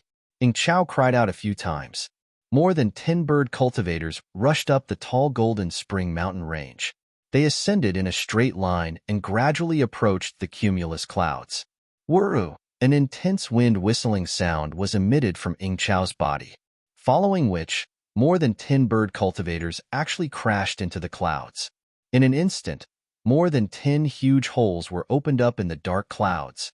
The dark clouds sprinkled on their bodies, and their feathers were blown up one by one. The dwarves on their backs were already frightened out of their wits, and each of them hugged onto the backs of the bird cultivators and shrunk their heads deep into their chests, not even daring to look. Looking at their situation, compared to the high spirits of the bird cultivators, it was like the difference between heaven and earth. Ling Yunwu naturally would not follow the bird cultivators into the clouds, and he did not understand the actions of these bird cultivators. Just as he was frowning slightly, "Ga!" More than 10 sounds rang out, and more than 10 bird cultivators once again flew out from the clouds and separately flew towards the surroundings of Quanjin Mountain. "What are these bird cultivators trying to do?" A disciple saw Ling Yunwu frowning and also said in agreement, "Who doesn't know that they are flying high? I'm afraid they want to see the size of Quanjin Mountain. Assign the scouting positions." Ling Yunwu said indifferently, "Let's go. I want to see where Ing Chao is." Ing Chao, with the dwarf on his back, landed in the air several hundred feet away from Ling Yunwu, and still maintained that kind of extreme speed. The dwarf on his back really could not bear this kind of stimulation and shouted out loudly. With a loud bang, Ing Chao's wings suddenly spread open, and his whole body immediately became as stable as a falling leaf, slowly floating towards the northeast corner of Quanjin Mountain. When he was only several feet away from the forest of Quanjin Mountain, the dwarf let go of his hand and jumped down from Ing Chao's back. It was obvious that the dwarf's legs were somewhat trembling. When the dwarf landed in the forest, he heard a burst of crackling sounds, and the dwarf in Ling Yunwu's eyes suddenly disappeared. "Oh, this dwarf knows the 5 elements escape technique." Ling Yunwu suddenly understood why Ing Chao and the other bird cultivators brought the dwarf over. Just now, the dwarf only said that he found the traces of Xiao Hua and the others, and did not say that he used the earth derivation technique to avoid Xiao Hua's divine sense, so Ling Yunwu was shocked. Flying in front of Ing Chao, Ling Yunwu cupped his hands and said, "Sword friend Ing Chao, this dwarf actually knows the 5 elements escape technique? It is this Ling who is ignorant and inexperienced." "Humph. It's nothing but a thing that hides underground all day long, not daring to see people." At this time, Ing Chao had already returned to his human form. He was a swordsman with a thin figure and sallow skin. His 2 slender eyes flashed with arrogance from time to time. "If I did not ask them to help find the traces of cultivators, how could this old man let them sit on my back?" Oh, Ling Yunwu suddenly understood why the bird cultivators rushed into the sky just now. This Ling also knows some things about the sword domain since childhood, and now I have cultivated to the illusory sword. But this mysterious dwarf, and also this giant, I still do not know much. I wonder if sword friend Feiyu can enlighten me? Ling Yunwu cupped his hands and asked very modestly. Don't ask me, this old man also does not know. Ing Chao waved his hand disdainfully. It's nothing more than digging holes in the ground. What do you know about them? Then he looked at Ling Yunwu and said with a serious expression, It's not that this old man doesn't want to say. This old man really does not know. If Senior Qi did not call them out, he must know that there are such strange people in my sword domain. Oh, Ling Yunwu was quite disappointed. He looked at the ground and said, The dwarf's 5 elements escape technique is similar to the Taoist sect's magic star. It should be different. Ing Chao shook his head and said, This is the dwarf's earth amplification technique. It is said that the dwarf was born with a remarkable ability. It is similar to the giant's infinite strength. However, the dwarf is really too timid, so it is not good to show. Perhaps. Ling Yunwu's eyes did not leave the forest, as if he wanted to see the dwarf's trace. Ing Chao did not speak, and his figure stood there straight. From afar, he looked very proud and aloof. The dwarf had long been frightened out of his wits. When he swore that he would never sit on the bird cultivator's back again, he saw that the distance to the ground was not high, so he immediately jumped down from Ing Chao's back. Although his figure was small, he still crashed into a tree and even broke a branch. After the dwarf landed on the ground, he did not escape into the depths, but instead hid under the soil layer. He let out a long sigh and stayed in a daze for as long as a meal. Only then did his figure sway and escape into the depths of Golden Spring Mountain. -8. Chapter 23:33. As the dwarf moved downwards, his nose twitched. Sometimes he would move left, sometimes he would move right, sometimes he would dive down, sometimes he would move up, as if there really was a path beneath the earth. The dwarf's earth amplification technique was different from Xiao Hua's earth escape technique. There wasn't any brilliance protecting the dwarf's body. As long as the dwarf moved his hands and feet, his body would move. Everything was the same as a mortal walking on the ground. However, after the dwarf stealthily moved for a long time, his body began to slow down. The dwarf's face wasn't alarmed, but rather happy. This proved that the earth here was different from other places, and this was exactly what he was looking for. Sure enough, after another hour, the earth beneath his feet became incomparably hard. The dwarf was no longer able to move even half a step forward. The dwarf looked left and right. Then, he followed the hard earth towards the Golden Spring Mountain Range. And within the Golden Spring Mountain Range, in a secluded area within a palace-like cave, Tu Hong and Lan Xian were sitting on 2 chairs with expressionless faces. In front of the chairs was a square mirror that was 10 feet wide, and the mirror was covered in an earthy yellow color. And in this earthy yellow haze, there was a dark red thread that was like a blood-red thread that was extremely obvious on the lower half of the mirror. Not too far away from this blood-red thread, there were dozens of pitch-black dots that were slowly moving towards it. Great General! Seeing the dots come closer and closer, Lan Xian couldn't help but be moved. She whispered, This sword cultivator. Where did he find such a master? There are actually dozens of them. They actually know the 5-element escape technique. However, Tu Hong didn't seem to hear her. His face was indifferent as he coldly watched those black dots approach the blood-red thread. Seeing Tu Hong not respond, Lan Xian first stopped talking. But after another cup of tea's worth of cultivation, she couldn't help but remind him again, Great General, they are getting closer and closer. I fear they will discover the spells of my Golden Spring Mountain Range. Old brother Lan. Tu Hong looked up and sighed.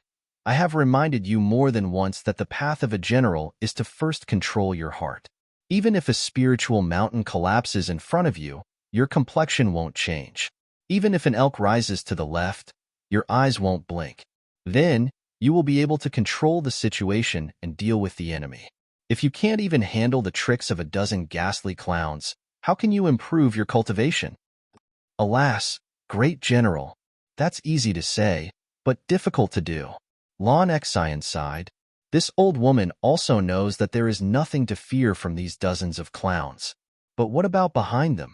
That was over 1,000 sword cultivators. Even if my Golden Spring Mountain disciples are not afraid of them, wouldn't my Golden Spring Mountain spirit stone mine be exposed? The great general's foundation was gone soon? Without Quan Jinshan, the great general's position in Sky Patrol City is also in jeopardy. And elder brother Lon was worried about this too. But this too mocked elder brother instead. This too is really unbearable. Tu Hong's expression slightly changed. He stood up and cupped his hands. This too apologizes to elder brother. Hee, it's nothing. Lon Excian hurriedly blocked Tu Hong. She smiled and said, this old woman also wants to borrow the strength of the great general to cultivate to the Golden Core realm. This is also for my own sake. Hee, old brother Lon. This too knows what you're thinking. Tu Hong took advantage of the situation to sit down. He pointed his finger and said, actually, what elder brother is thinking is that Golden Spring Mountain's spirit stone mine will be discovered by the sword cultivators. You even vaguely mentioned before that the arrival of the disciples from the 3 countries would attract the attention of the sword cultivators and bring a devastating disaster to my Golden Spring Mountain? That's right. This old man did say that. Lon Excian nodded without concealing anything. The Dusk Mansion's conference hall is simply a high and mighty place. They blindly give orders. If they didn't send any disciples here, my Golden Spring Mountain would have concealed it well. Even after 1,000 years, we wouldn't have to worry about being discovered by the sword cultivators. But now, how many days has it been since their reinforcements arrived? The sword cultivators have already chased after us. Tu Hong nodded. He didn't comment. Instead, he asked, did you find that disciple that randomly broke into the spirit stone mine? No, there wasn't any trace of him. Lon Excian found it strange that Tu Hong would suddenly ask this. She shook her head and said, also, I didn't see any changes in Golden Spring Mountain spells. I'm afraid that disciple was mistaken. What kind of rumors can there be among the disciples of the 3 countries? Tu Hong suddenly asked. Rumors?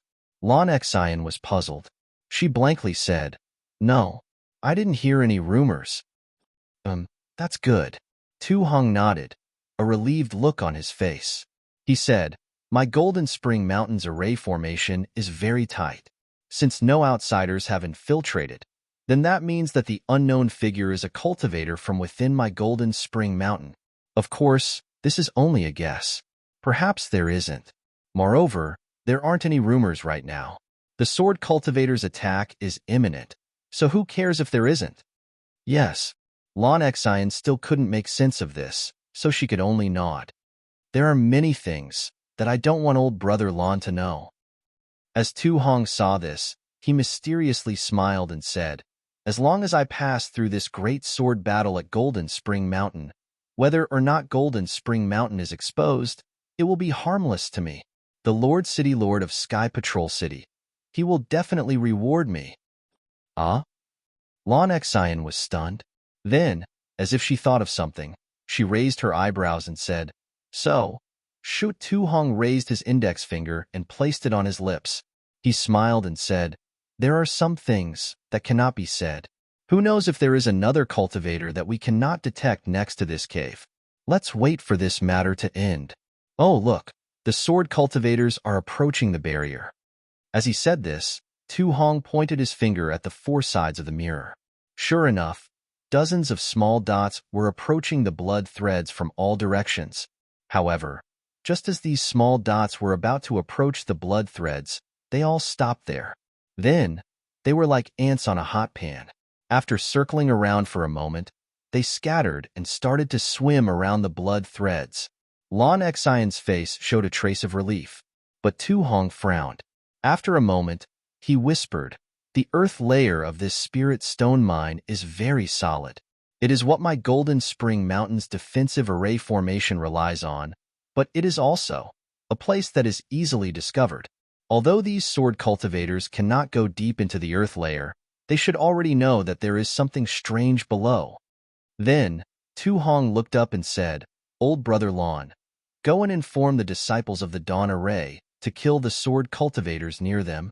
Ah, Lon Exine hesitated for a moment, then cupped her hands and said, This old woman will go now. Not long after Lon Exine walked out, she saw that there weren't any superfluous images on the mirror. Instead, the 3 small dots that were cruising above the blood-red lines suddenly began to accelerate, as if they had been frightened and began to flee in all directions. Huh! Seeing the 3 small dots getting further and further away from the blood threads, Tu Hong was a little surprised, and his face gradually became dignified. When the small dots broke away from the yellow mirror, Tu Hong clapped his hands again, and a misty brilliance emitted from his hands, covering the 4 sides of the mirror. The mirror began to shrink, and when it had shrunk to the size of a foot, Tu Hong clenched his hand, and a yellow light appeared between his fingers.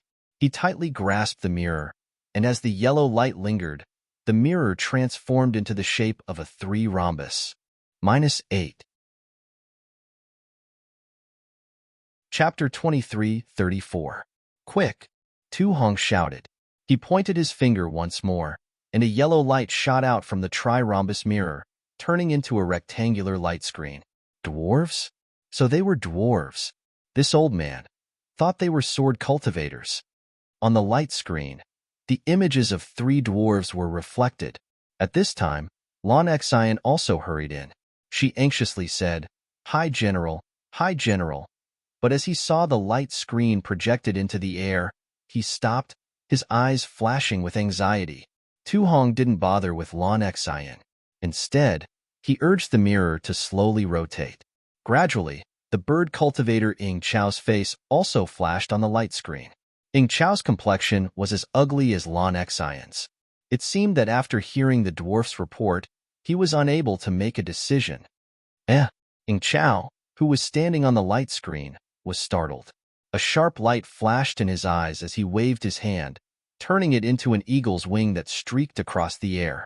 Immediately, Tu Hong's light screen turned into a blur, destroying Tu Hong's light screen that was moving towards Ling Yunwu. Tu Hong wasn't surprised. He slapped his hand, hitting the tri-rhombus mirror. The mirror gradually shrank, turning into a small triangle that fell into his hand. Tu Hong looked up at Lon Exine and smiled. Old Brother Lon, you also saw it? This old man received a report from a disciple that went out to kill a sword cultivator. As soon as I learned that dwarves had appeared, I immediately came back to report. Lon Exine forced a smile.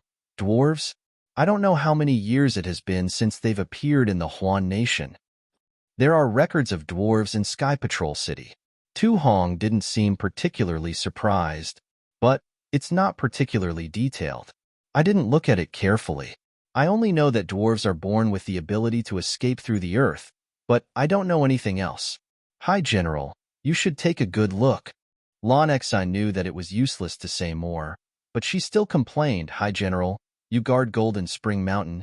You should know more about the Huan Nation. If it weren't for the fact that I wanted to see if there was any secret technique that Yu Ming had, I fear that I wouldn't even know about this. Tu Hong didn't hide his purpose. Since the dwarves have appeared, the underground defensive array of my Golden Spring Mountain, I'm afraid it won't be as optimistic as we thought. Lon Exine thought for a moment and then said, although I don't know whether or not this dwarf can break through this array formation, we still have to take precautions. Yes, this too naturally knows. Tu Hong nodded, and then his face turned solemn, saying, just now, that bird cultivator discovered this too spying, but I didn't see the face of the sword cultivator beside him. However, it seems that the sword cultivator's cultivation isn't low. He's either a grade 6 brilliant sword or a grade 1 illusory sword. If he's only a grade 1 illusory sword, it'll be troublesome. Will an illusory sword cultivator appear? Lon Exine frowned as she heard this. My Dao Sect's golden core cultivator hasn't even made a move yet, but the sword cultivator's illusory swordsman. As Lon Exine spoke to her, she stopped. Obviously, she was thinking of Qin Jian. Since Qin Jian, who was at the illusory sword realm, could kill a Dao Sect disciple, It wasn't strange for an illusory swordsman to appear here. Old Brother Lon, arrange for some trusted disciples to bring you Ming to a safe place. Tu Hong pondered for a moment and ordered. Lon Xian was stunned. However, he was only stunned for a moment. He bowed and said, "This old man understands." But just as he turned around, he stopped and asked in a low voice, "Also, do you want to send several female disciples of the Tao sect to go with her?" This, Tu Hong hesitated for a moment and then nodded. "Old Brother Lon, you can arrange it as you see fit. As long as they don't become suspicious, it's fine." "Haha, I asked General to rest assured." Lon Xian turned and quickly walked away. Looking at Lon Xian's departing figure, Tu Hong had a relieved expression on his face. He whispered to himself, "You Ming, as long as you are safe, then this too can rest assured. Just you wait. In a few years, you will be able to restore yourself to how you were before. This too will be able to fulfill the blood oath I made in the past." Not to mention Tu Hong's arrangements at Golden Spring Mountain, Ling Yunwu was anxiously waiting at the top of Golden Spring Mountain. All of a sudden, he saw 3 bird-type cultivators carrying 3 dwarves with pale faces flying over. He immediately flew over and shouted, "Have you found any sword cultivators?" Who would have thought that the 3 dwarves would be so scared that their courage had been broken? Their mouths were tightly shut, not saying a single word. Ling Yunwu had no choice but to follow them and land in front of Ing Chao. Ing Chao smiled and asked, "Don't be afraid, don't be afraid. What did you encounter underground?"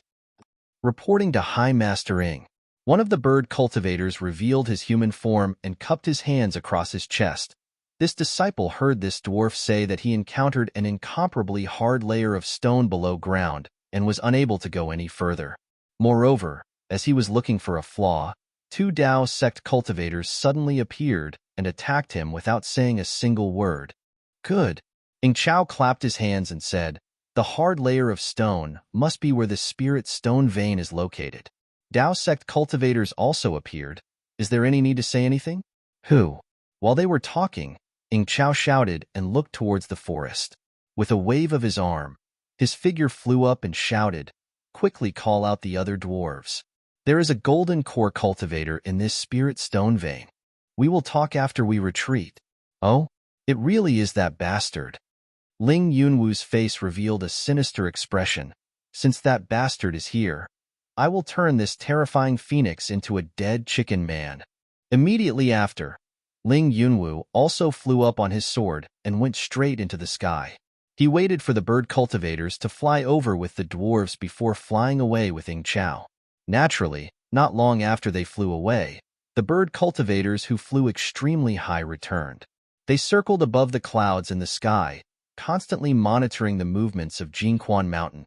Xiao Hua, who was regarded as a dead chicken man by Ling Yunwu, was incomparably free and unfettered at this time. Except for the day when he sneaked into the depths of the spirit stone vein, he was a little cautious and did not go again. For the next few days, he casually said a few words to Ming Mao and then left. He secretly escaped into the depths of the spirit stone vein and used the wishful staff to mine for jade essence. Damn it, this young master has never seen so many spirit stones. No, it's jade essence. Damn it, if every day, every moment, how good would it be to mine jade essence like this? Xiao Hua's eyes were shining. The wishful staff in his hand was constantly waving, and every time it was waved, a large or small piece of jade essence would fall. It was immediately absorbed into his space. That jade essence was really a strange thing between heaven and earth. It was incomparably hard, and previously it was perfectly round.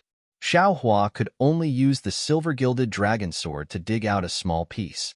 Later, he was able to follow the traces of digging and use the wishful staff. Moreover, with each piece of jade essence, Xiao Hua had a very familiar feeling.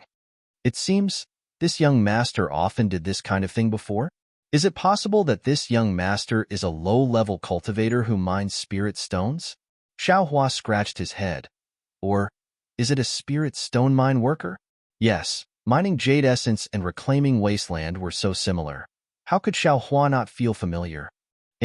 If possible, after the war, This young master will find an opportunity to go to a spirit stone mine and see if I can mix in as a miner. Not only can I satisfy my cravings, but I can also earn some spirit stones. Unfortunately, just as Xiao Hua was imagining his happy life in the future, a 1,000-mile sound-transmitting talisman quietly appeared in front of his eyes. Oh, what happened to Ming Mao? Which little bastard actually dared to provoke our Imperial Thunder Sect's disciple, and even hindered this young master's wealth? It would be strange if this young master didn't beat you until you were crippled. Xiao Hua was angry. When he gave Ming Mao the sound-transmitting talisman, he said that unless it was a last resort, she must not look for him. However, when Xiao Hua flew back and saw Ming Mao standing there peacefully without any other cultivators beside her, he couldn't help but frown. Senior sister Ming Mao, did someone disturb you? Where is he? Hee, junior brother Xiao. Are you that concerned about your senior sister? Ming Mao said with a smile. Did you immediately stop cultivating and fly over to protect senior sister as soon as you received the sound-transmitting talisman? Xiao Hua was speechless when he saw how narcissistic Ming Mao was, even saying that she had secretly gone out to cultivate. After thinking for a while, he said with a smile, this little brother has a secret technique to familiarize himself with, but since senior sister Ming Mao has something to do, this little brother can't not come. Actually, if you really have a secret technique to cultivate, you can just tell Captain Shui. He will definitely cultivate with you, and won't need to be on guard duty. Ming Mao said with a smile. Tell him? Xiao Hua curled his lips. I'm lazy. Don't you know? Hee, I know you're lazy. Can I tell him? Ming Mao felt very good about herself. You can't let your face affect your cultivation, right? No need. Hearing Ming Mao speak so intimately with him, Xiao Hua's intuition told him that Fairy Hongxia's fingernails and Xue Xue's teeth had appeared behind him. He hurriedly waved his hand and said, Senior sister, why did you suddenly send me a message? Can't I send a message if there's nothing? Ming Mao asked back, shouldn't you be on guard duty with this concubine? Hee, senior sister is joking. Hurry up and say it. This little brother's secret technique is still lacking. Xiao Hua saw Ming Mao take a step forward and immediately retreated 2 steps back and said with a smile. Ming Mao pouted and said unhappily, it's nothing much. It's just that Captain Shui's message talisman asked us to return. Oh, it seems like they haven't finished patrolling yet. Xiao Hua looked around and said curiously, could it be that something happened? Who knows? The message talisman didn't say anything. Ming Mao also shook her head blankly. However, when they returned to the quiet room and heard Cui Hongshan's explanation, Xiao Hua was stunned. What? They want to send a few female cultivators to escort a very important item back to Sky Patrol City. Are you kidding me? Not to mention that there are many female cultivators in Quanjin Mountain. Why did they choose 3 female disciples from my Imperial Thunder Sect? Furthermore, didn't they want to conceal the information about Quanjin Mountain's Spirit Stone Mine? If we escort the item out now, wouldn't it increase the chances of being exposed? Why? You can't bear to let senior sister Ming Mao go out? Dui Qiming saw that Xiao Hua was puzzled and asked so many questions in a row and chuckled. Xiao Hua was speechless. He waved his hand and said, I don't have any opinion. I just feel that it's a little strange. It doesn't matter if it's strange or not. Cui Hongshan ignored Xiao Hua's strangeness and waved his hand. This is a good thing for my Imperial Thunder Sect. -8. Chapter 23:35. Xiao Hua naturally understood that once the 3 female cultivators left the Quanjin Mountain, they would naturally escape from the Quanjin Mountain. Even if the sword cultivator discovered the Quanjin Mountain Spirit Stone Mine, they would not be in any danger. Actually, this place is very safe. Sword cultivators are unlikely to discover this place. Xiao Hua looked at Dui Qiming and said, of course, Sky Patrol City is even safer. However, this way, the journey will be troublesome. Senior sister still has to be careful. Many thanks, junior brother Xiao. Dui Qiming nodded, while Dui Ling pouted and said unhappily, actually, this concubine feels that staying by Xiao Hua's side is the safest. All right, Xiao Hua hurriedly asked, senior sister Dui, when are you leaving? Naturally, it's now.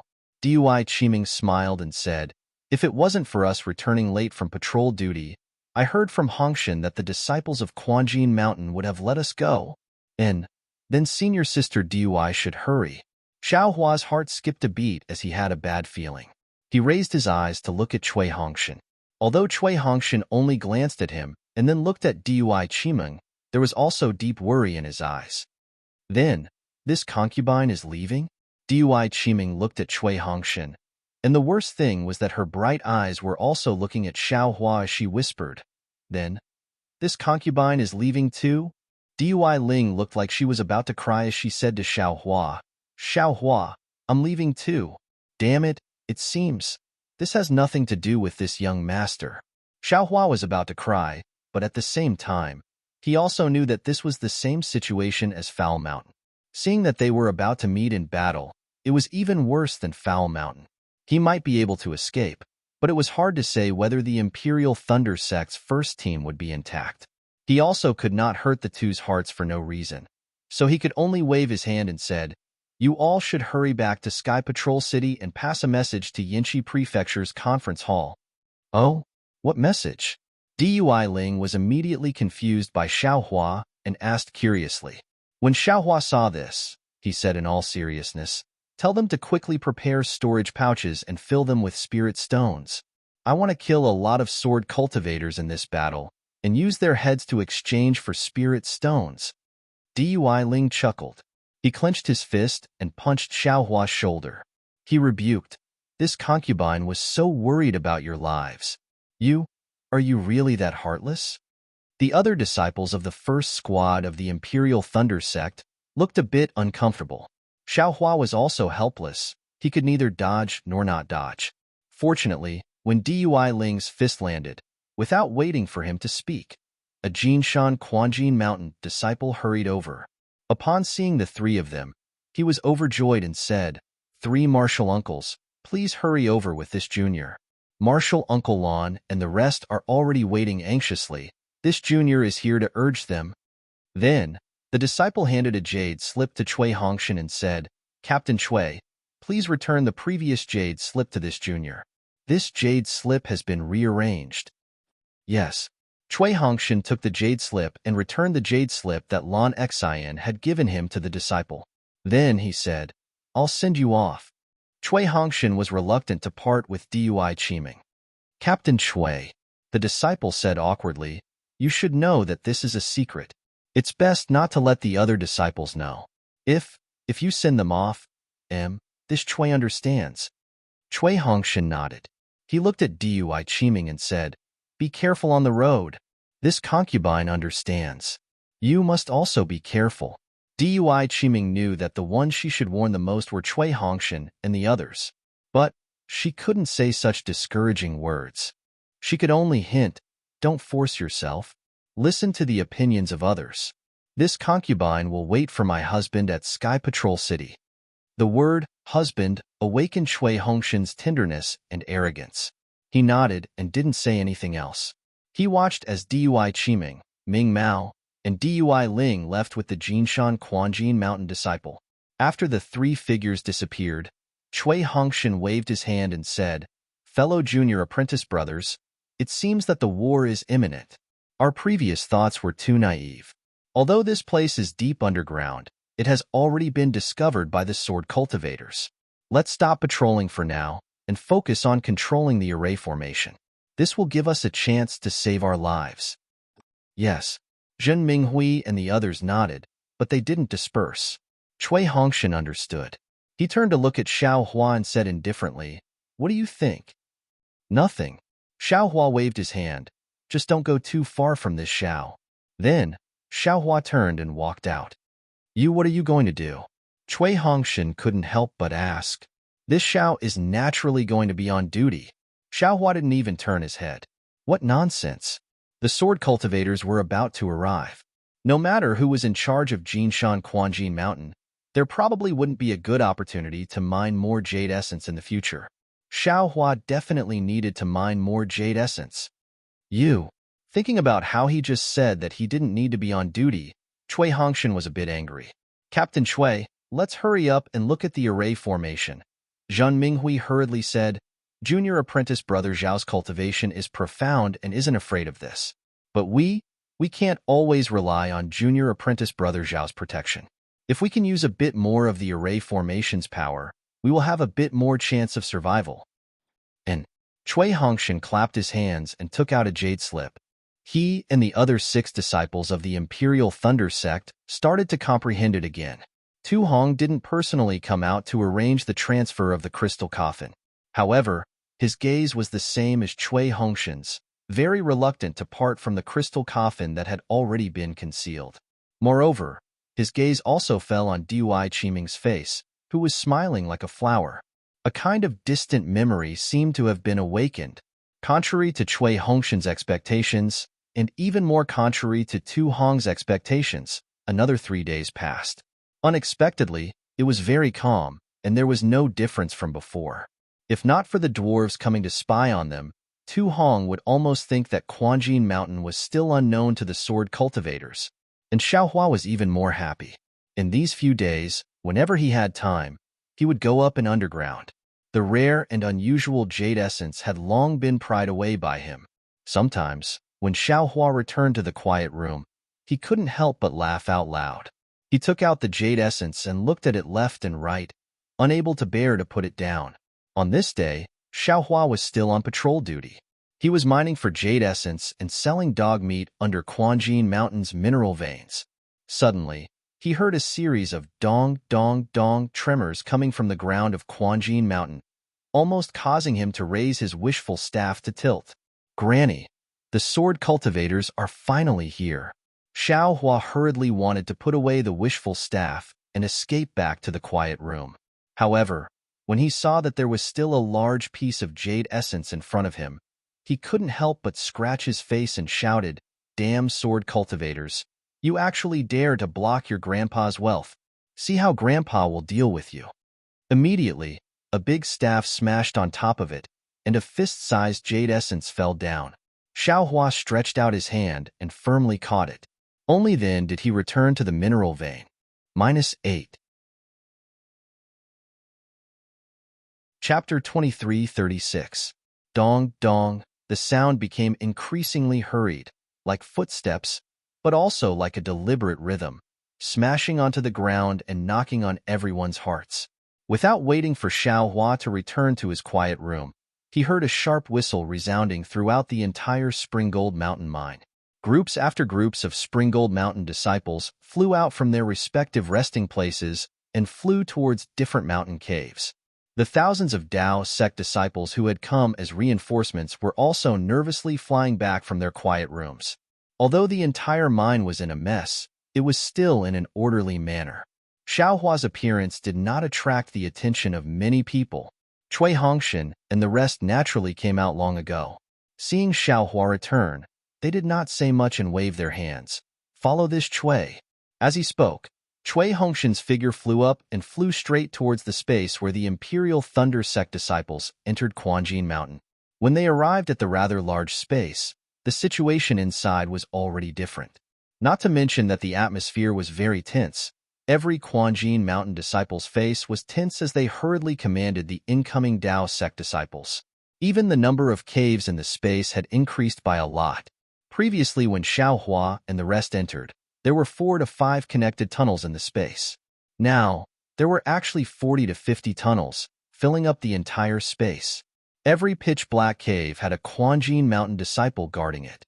Hearing the disciple in the middle shouting out the name of the group that came as reinforcements, the disciple in charge would immediately raise his hand and invite the group of disciples to enter the tunnel through the cave above their heads. Looks like Quanjin Mountain is still different from Chicken Crow Mountain. Seeing such a chaotic situation, Xiaohua was rather confident in his heart as he thought to himself, "This way, the 7 disciples of my Imperial Thunder sect will be safe."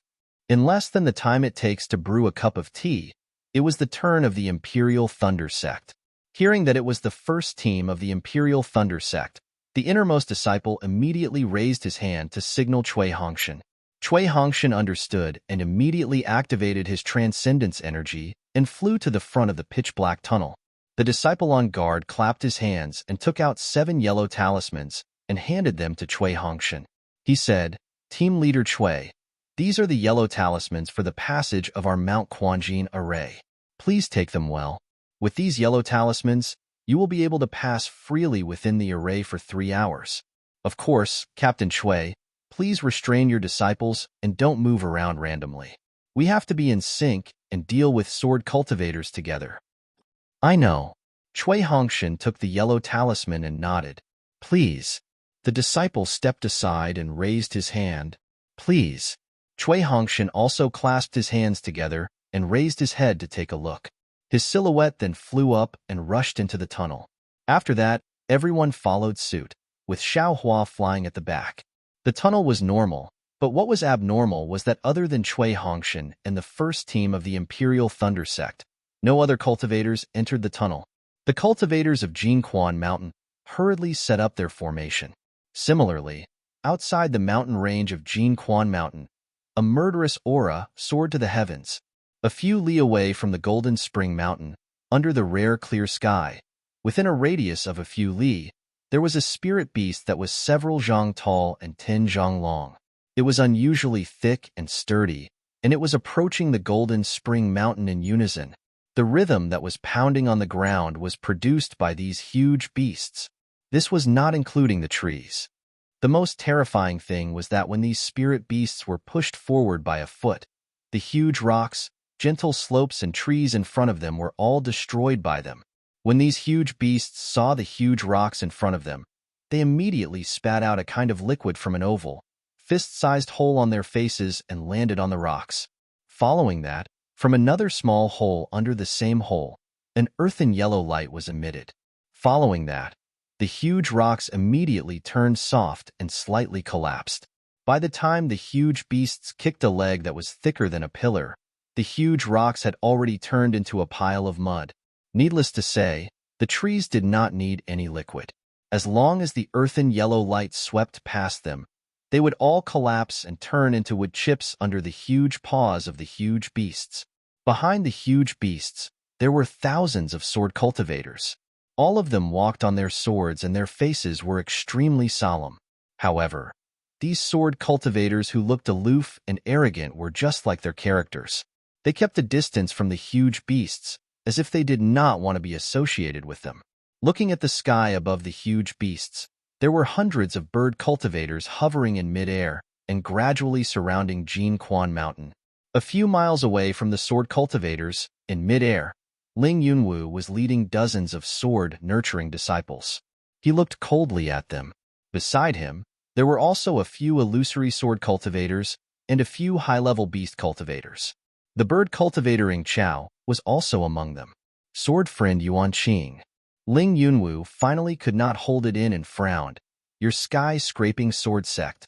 With such preparations, aren't you giving the cultivators of Jinquan Mountain a way out?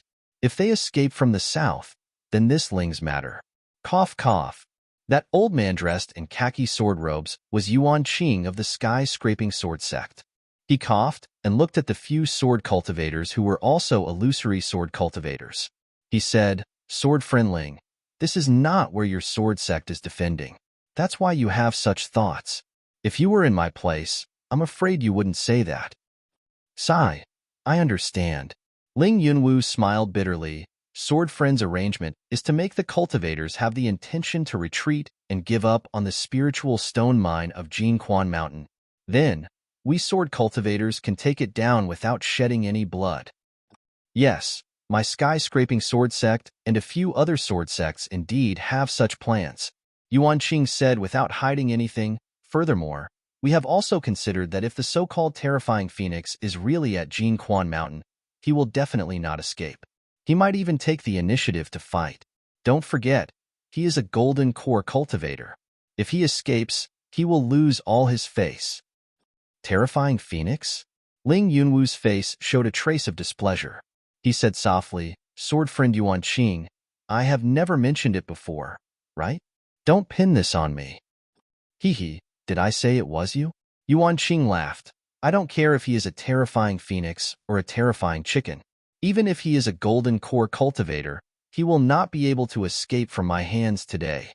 Then, Yuan Qing turned his head and asked, Sword friendly, is there any problem with this blood calamity beast? A fat beast cultivator stepped forward and answered with a smile. Sword friend Yuan, don't worry. Although my Mystic Valley cannot be compared to the other beast cultivator sects in the sword domain, we are still good at rearing spiritual beasts. This blood calamity beast is good at harming spiritual trees and tormenting the soil. No other spiritual beasts can compare to it. Hee. That's right. Ing Chao also laughed in a sharp voice. Even the old me is unfamiliar with this beast. If I had not discussed with the sword friends of the beast cultivators on how to dig out the Dao sect cultivators from underground a few days ago, the old me would not have known that this beast was actually so useful. This beast is meant for other purposes. It is normal that Senior Ing does not know about it. Li Min said respectfully. If not for the fact that these spiritual beasts are scattered all over the sword domain, making it troublesome for me to gather them, the attack would have started a few days ago. I hope it will not delay Senior's plan. Don't mention it. With this beast, we have saved a lot of trouble. I can't thank you enough. Ing Chao replied with a smile. The Valley Master of the Mystic Valley, Li Min, was a small figure in the sword domain. The Mystic Valley was a sect similar to the Spirit Husbandry sect in the country of Shi. In terms of cultivation, it was far inferior to the union of man and beast cultivators. Li Min had always lived in the sword domain with his tail between his legs, doing things that other beast cultivators were not willing to do. Usually, no swordsman thought highly of him. Now that he was suddenly put in an important position, he felt overwhelmed by favor. After we break through the Golden Spring Mountain today, I will make the decision to reward you with some of my beast cultivators' secret techniques. I will let you know the true profoundness of beast cultivators.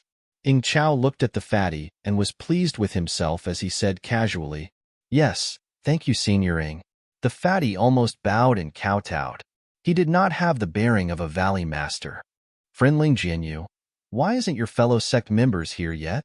Seeing that the blood calamity beast had already reached the Golden Spring Mountain, Yuan Qing glanced at the talkative beast cultivator and asked, When the blood calamity beast crosses the mountain and enters the forest of the Golden Spring Mountain, the disciples of the Golden Spring Mountain will come out. When that time comes, the Golden Core cultivator will definitely come out. Do you want to accept the challenge? Of course I will accept the challenge. Ling Yunwu laughed coldly. I will definitely make up for my own mistakes. Up to you. Yuan Qing expressed that he did not feel any pressure. But Ling Yunwu once again looked anxiously in the direction of the Soaring Wind Sword sect. A few days had already passed. There was no reason for his fellow sect members to not be here.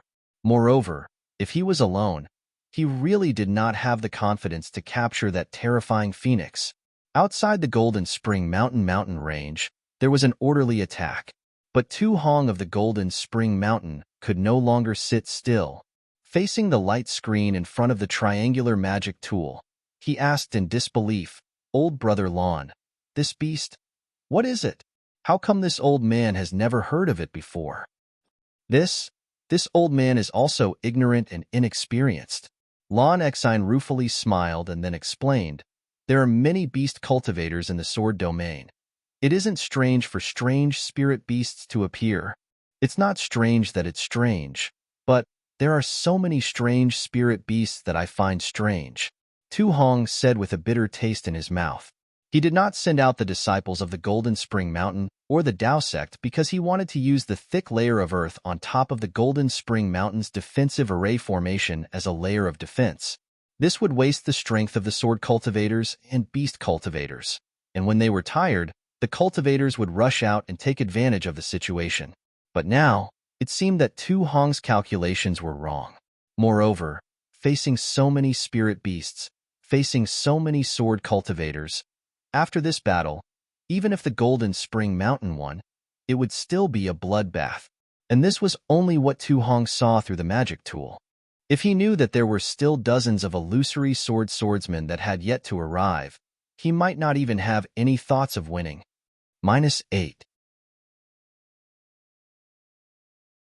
Chapter 23:37. Pong, pong. The orderly footsteps that shook the entire ground stopped. It was the thousands of blood calamity beasts that stopped and arrived at the foot of the Golden Spring Mountain. Not all of the blood calamity beasts had a beast cultivator on their backs. However, when a beast cultivator on a blood calamity beast patted the blood calamity beast below him, the surrounding blood calamity beasts all stopped and pointed the black holes on their faces at the stone wall. Obviously, this stone wall was nothing in the eyes of the blood calamity beasts.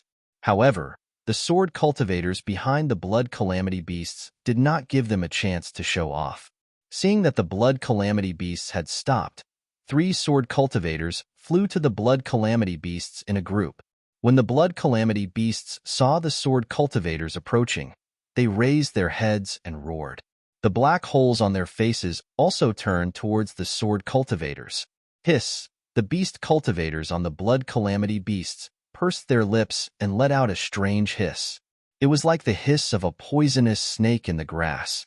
When they heard the hiss, all of the blood calamity beasts quietened down and lowered their heads.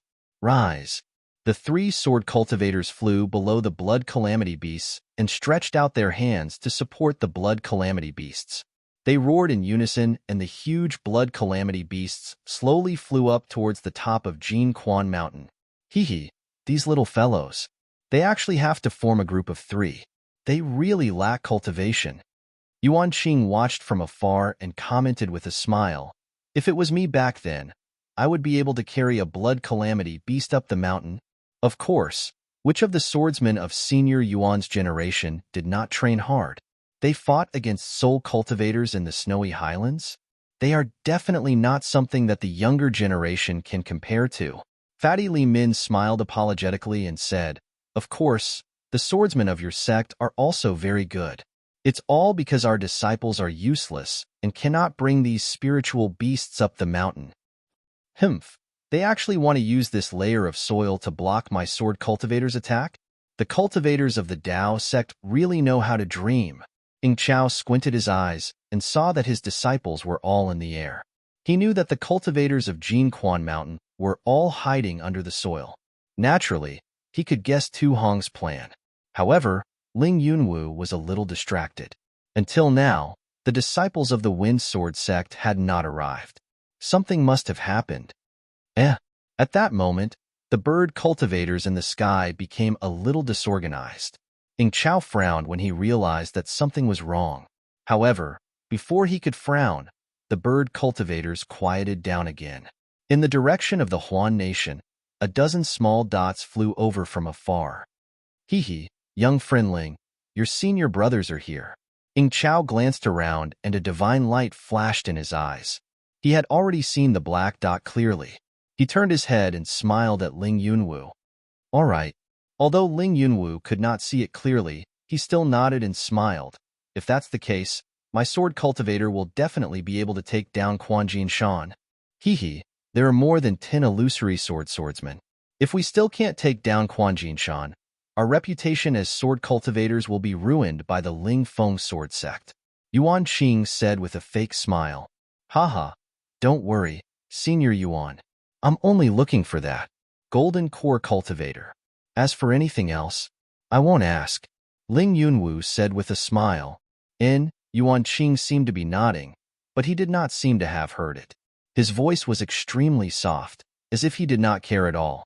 When the illusory swordsman landed on the ground, Ling Yunwu's expression changed drastically. Thousands of blood calamity beasts once again lined up in a row and slowly pushed forward. In the blink of an eye, the lush green pines and cypresses were turned into wood shavings and scattered across the soil.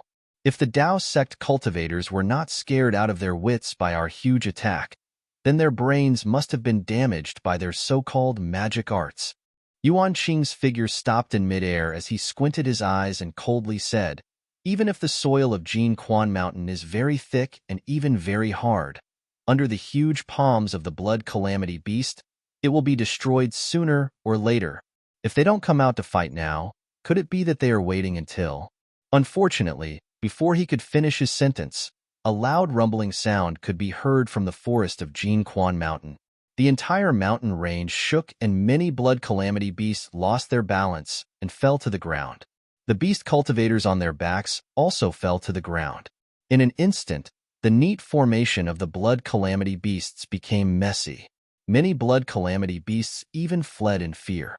If they were not stepping on the fallen blood calamity beasts, they were stepping on the fallen beast cultivators. It was a complete mess. Fatty Li Min's face was filled with panic as he hurriedly smiled apologetically. Senior Ing, this is the bad thing about the blood calamity beasts. They are too cowardly and will flee at the slightest sign of danger. Quickly go and pacify them. Ing Chao lightly nodded his head. Even if the Dao sect cultivators come out, we will have swordsmen in the air to welcome them. Beast cultivators only need to destroy the soil layer. Yes, Junior will go right now. Li Min wiped the sweat off his face as he hurriedly flew into mid-air. With a clap of his hand, a fist-sized drum appeared. Then, he reached into his chest and took out a long white bone. Without hesitation, he hit the drum on the drum. -8. Chapter 23:38. Boom. All the blood calamity beasts that were running around in a panic were stunned. They stood there, not daring to move at all. Dong dong, Li Min knocked twice again. The blood calamity beast began to slowly move to its original position. The blood calamity beast and the beast cultivator disciples who were lying on the ground struggled for a while before they stood up. Dong dong dong. Li Min began to beat the drum rhythmically. The blood calamity beasts began to move forward again. Looking at the forest again, there were dozens of places where the mana started to fluctuate. The surrounding spiritual energy of heaven and earth started to gather. Wong wong, sounds could be heard from dozens of places. Following that, an earthen yellow light appeared. Dozens and hundreds of teams of golden, spring mountain disciples and cultivators from the three kingdoms flew out from the light. When the cultivators flew out, they did not stop. They immediately activated the weapons in their hands and smashed them at the blood calamity beasts. Haha, these cultivators could not hold back anymore. They even crawled out from their turtle shells. When Yuan Qing saw this, he almost laughed out loud. He pointed his finger, and the flying sword under his feet shone with sword light. He had the urge to give it a try. The sword cultivators in the sky who had been on guard all this time naturally reacted to Yuan Qing's thoughts. When they saw the abnormality on the ground, they immediately activated their sword energy. Sword lights of different colors shot towards the ground like fireworks. Even though the sword cultivators' flying swords were fast, they were not as close as the cultivators to the blood calamity beasts. Before the thousands of flying swords could reach half of them, the Dao sect cultivators' weapons had already hit the blood calamity beasts. Roar, seeing the many weapons flying towards them and tearing apart the dense spiritual chi of heaven and earth around the forest. The blood calamity beasts that were attacked by the weapons roared angrily. The black holes above their heads spat out a thin liquid as they tried their best to defend themselves. However, the cultivator's magic artifact easily dodged the liquid, which was nothing special, and quickly smashed into the blood calamity beast. The blood calamity beasts were huge, and it was not easy to dodge. However, when the weapons hit them, the blood calamity beasts' bodies swelled up as if they were inflated. Puff, puff, puff, a series of sounds could be heard. The Dharma artifact had struck the blood calamity beast. To everyone's surprise, the ferocious-looking blood calamity beast only had a frightening body. No matter how big or small the cultivator's magic treasures were, they all pierced through the blood calamity beast's skin and entered its body. Then, the Dharma artifact appeared from the other side of the blood calamity beast's body, dripping with blood. Roar! The injured blood calamity beast roared, and its huge body slowly fell to the ground. Blood continuously flowed out from the bloody hole. Looking at the blood calamity beasts that were not attacked by the Dharma artifact, they panicked and scattered in all directions, trying to escape. Ing Chao, who had an extremely ugly expression on his face, came to a realization when he heard the roars that rose and fell throughout the entire mountain range. These roars were not angry roars, but the roars of fear and panic from the blood calamity beast. Li Min, why is this blood disaster beast so weak? Ing Chao could not help but look at Li Min, who was about to fly up into the sky. Fatty Li Min's face was already dripping with sweat, and his expression was extremely ugly. He laughed bitterly Eldering. This is how the blood calamity beast is. I have already told Elder Yuan about it before I came here. Sigh. Yuan Qing sighed and laughed bitterly. Of course I know about it. But when I saw how huge the blood calamity beast is, no matter what, it should have some defensive power. But I did not expect it to be so weak. If the blood calamity beast's defensive power was any stronger, I am afraid we would have already known about this spiritual beast's name. Another beast cultivator said thoughtfully, I will go and pacify the blood calamity beast. Li Min had already flown up and the small drum in his hand appeared again. Yuan Qing also said, I will go too. This blood calamity beast is the key to attacking Jinshan Quan. We cannot lose it. I will lead the swordsmen to protect the blood calamity beast. The cultivators of Jinshan Quan were stunned. They did not expect the blood calamity beast to be killed so easily. But before they could use their Dharma artifacts to attack the other blood calamity beasts, the flying swords of the sword cultivators had already flown above their heads. Kill. The cultivators hurriedly threw out their yellow talismans and activated their Dharma artifacts, wanting to block the flying swords of the sword cultivators. At this moment, the strength of different cultivators could be seen. Those who were prepared and had abundant Dharma artifacts and had good control over their Dharma artifacts, when the yellow talismans were used to block the sharpness of the flying swords, their Dharma artifacts were like venomous snakes, showing their viciousness. They swayed their Dharma artifacts, absorbing the spiritual energy of heaven and earth to attack the flying swords. Not to mention the lotus flowers, which were the Dharma artifacts of a Kunlun sect female cultivator, blocking the flying swords that streaked across the sky like lightning between the lotus leaves. Not to mention the green clouds in the morning, which gave birth to the vitality of the day and night, which were the Dharma artifacts of a Foundation Establishment middle-stage cultivator from Qiqiao sect, which wrapped around the flying swords that were like the scorching sun in the sky. Not to mention the jade snake, which was the Dharma artifacts of a Foundation Establishment early-stage cultivator from Taiqing sect, which bared its fangs and brandished its claws as it rushed into the air, swallowing the flying swords that were like pitch-black pellets but were condensed with extremely sharp sword intent. However, Ardent Fire Mountain disciple wearing a blood-red Taoist robe saw that he did not have time to activate his Dharma artifact. His eyebrows furrowed and he raised his hand. The blood-red Taoist robe flew away from his body and turned into a blood cloud above his head, blocking the two flying swords that were about to pierce his head. This was enough to make Yuan Qing, who was flying in the air, feel astonished. The attacks of sword cultivators had always been sharp and incisive. It was the pride of sword cultivators, and also the reason why sword cultivators looked down on other cultivators. However, at this moment, the outstanding performance of the Dao sect cultivators made Yuan Qing feel astonished. However, in just a few breaths, waves of heart-wrenching screams rose and fell in the forest. Yuan Qing's divine sense swept over, and the corners of his mouth unconsciously curled into a smile. Among the thousands of cultivators that suddenly appeared, only 20% of them made Yuan Qing look at them in a new light. After blocking the sharp, flying swords of the sword cultivators, they immediately counterattacked, killing the sword cultivators at the same time as clouds of blood mist appeared. There were also cultivators in the surroundings who were barely able to block the flying swords of the sword cultivators and had to activate their Dharma artifacts and Dharma artifacts in preparation for a counterattack. As for the remaining 40% of cultivators, they were in a disadvantageous position, not to mention being flustered. Even if they activated their Dharma chi to cast spells or activated their Dharma artifacts, they were like paper in front of the various flying swords of the sword cultivators. Most of the screams that rose and fell in the forest came from the mouths of these cultivators. Blossoms of blood were comparable to the sunset, dyeing the sky and the forest red. Lives were comparable to mayflies, only revealing themselves for a moment before falling into the abyss. -8. Chapter 23:39. Dong dong dong, Fatty Li Min's small drum sounded again.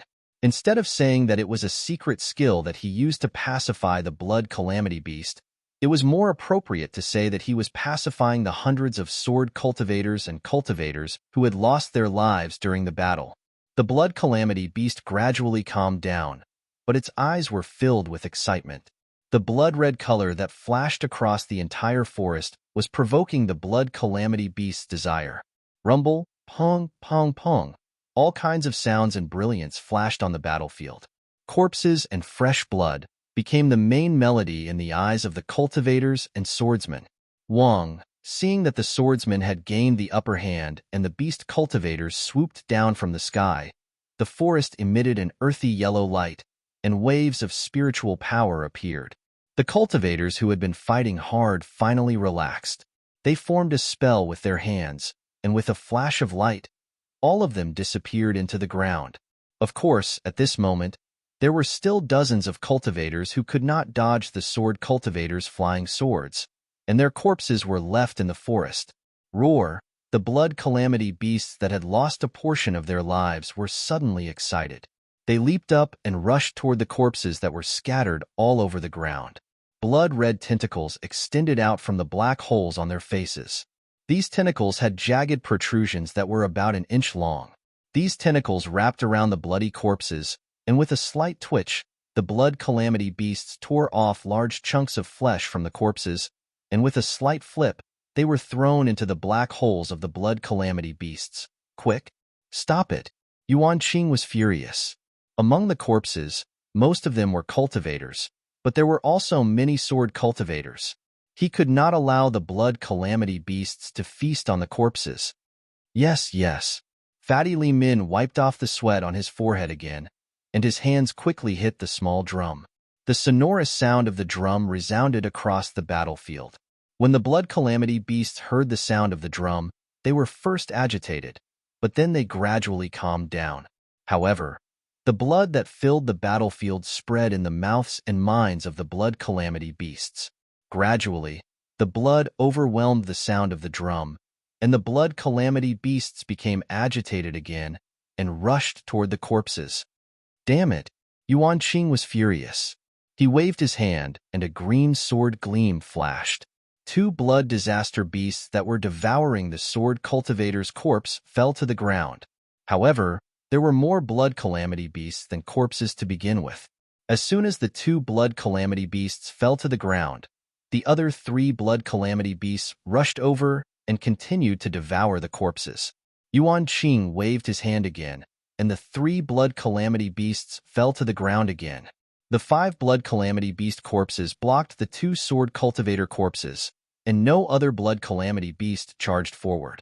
However, there were more than 5 blood calamity beasts on the battlefield. How could the corpse of a sword cultivator be the only one on the ground? Moreover, the swordsmen's corpses were piled up together with the cultivators' corpses, and it was hard to tell them apart. The blood calamity beasts tore the corpses apart, and the swordsmen's eyes were filled with blood. Although they were used to seeing blood, many of them were still pale and could not help but vomit. There were also dozens of swordsmen who saw Yuan Qing attacking, and they waved their flying swords to kill the blood calamity beasts. However, after killing a few blood calamity beasts, they realized that it was futile. Just as they were about to think of another way, Fatty Li Min's drumming stopped. He said faintly, "Fellow swordsmen, these blood calamity beasts feed on flesh and blood. Now that they are surrounded by flesh and blood, they are unable to control themselves. I think, if we swordsmen were to encounter such a situation, we might not be able to control ourselves. We still need these blood calamity beasts to contribute to this battle. If we kill them now, the soil layer on Mount Quanjin will not be removed. In my opinion, why don't, after the battle, we kill all these blood calamity beasts to punish them for offending the swordsmen's corpses and to appease the souls of the swordsmen in heaven?" Li Min's voice was filled with sorrow, and it echoed in the air. When it mixed with the sound of the blood calamity beasts eating the corpses, it made one's heart ache. Fellow swordsmen, use your fastest flying techniques to bring the fallen swordsmen away from the ground and snatch their corpses from the mouths of the blood calamity beasts.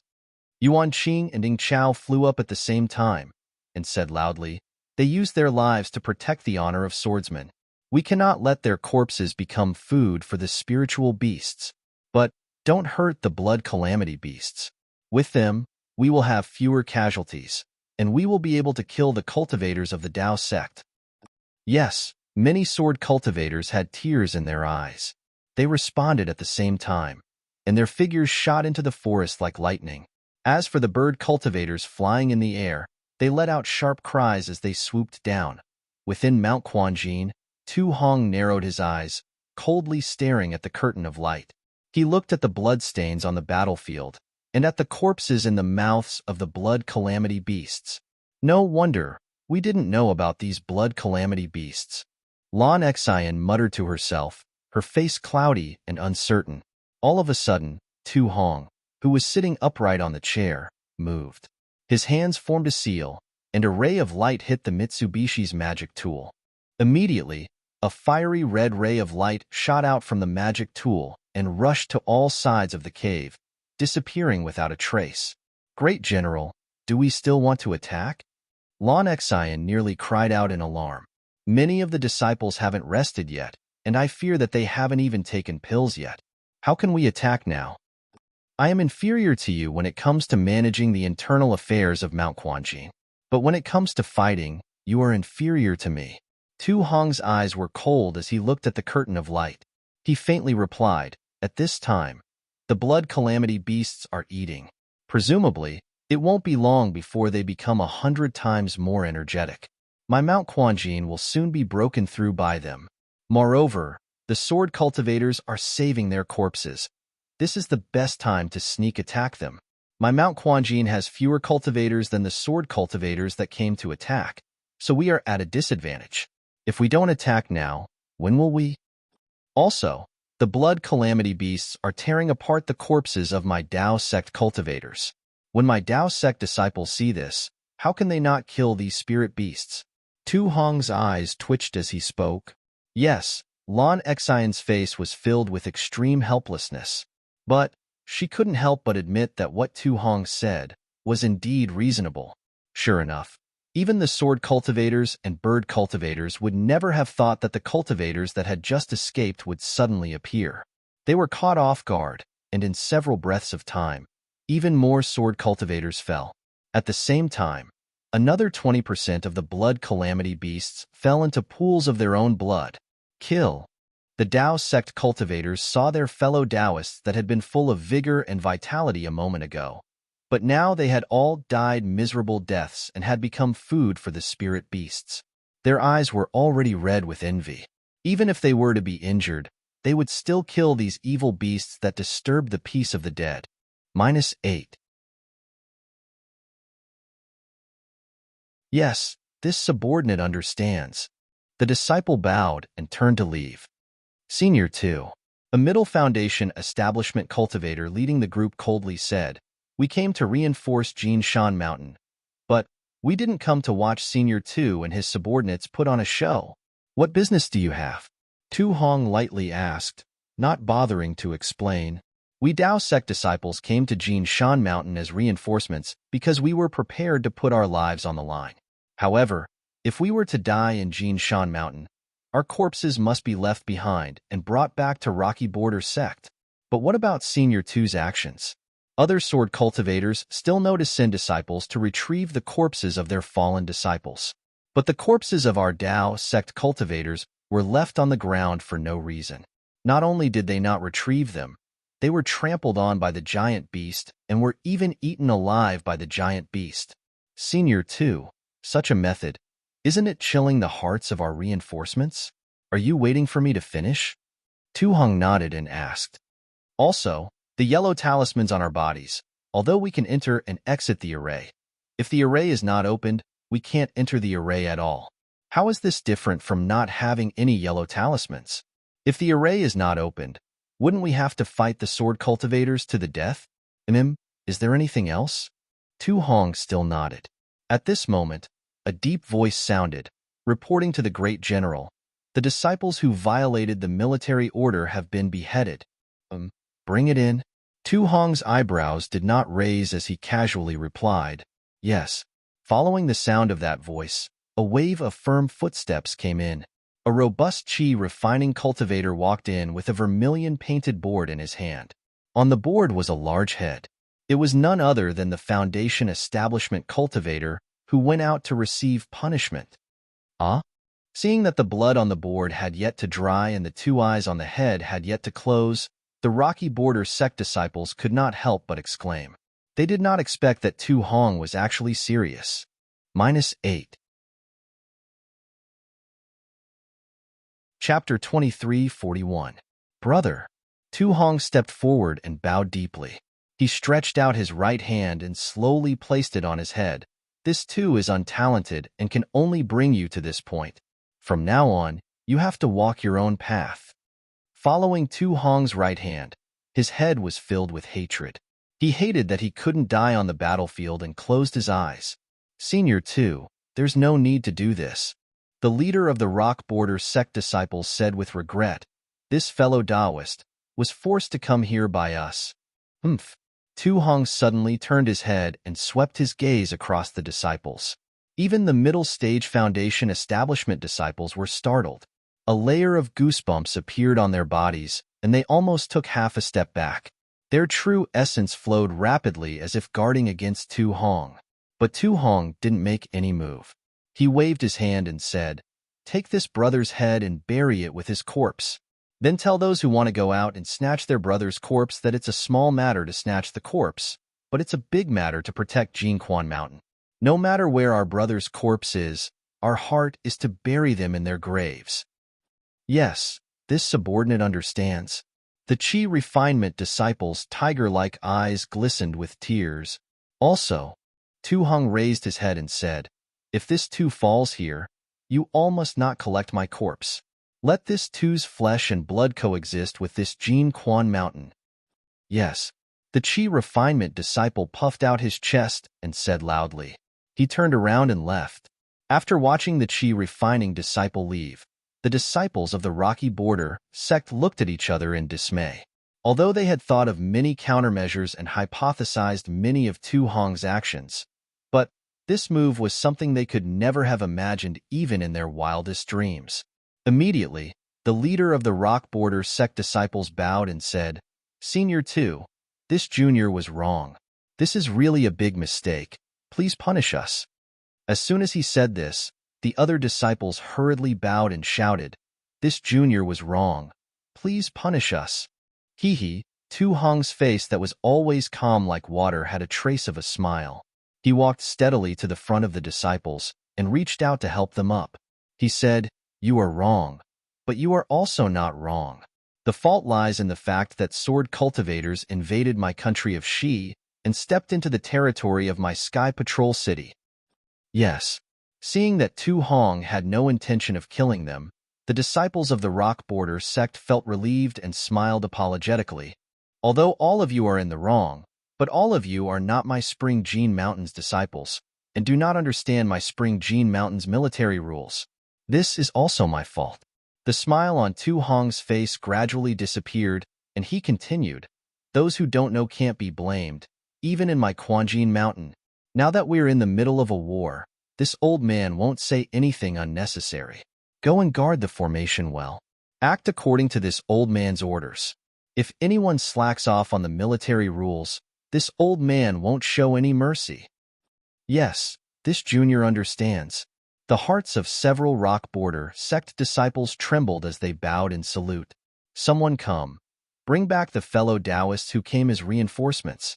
Lon Xian hurriedly shouted out. After the patrolling disciples took away the several Rocky Edge faction disciples, Lon Xian looked at Tu Hong and then stared at the light screen. She said in a soft voice, like this, the cultivators of the various sects should be able to calm down. But how many illusory swordsmen have come? If there are too many, then my Spring Gene Mountain's array formation won't be able to block them. It was as if what happened just now was nothing more than an ordinary scene. The lives of the Spring Gene Mountain disciples were like duckweeds floating in the wild. According to this old man's estimate, there shouldn't be more than 5 illusory swordsmen.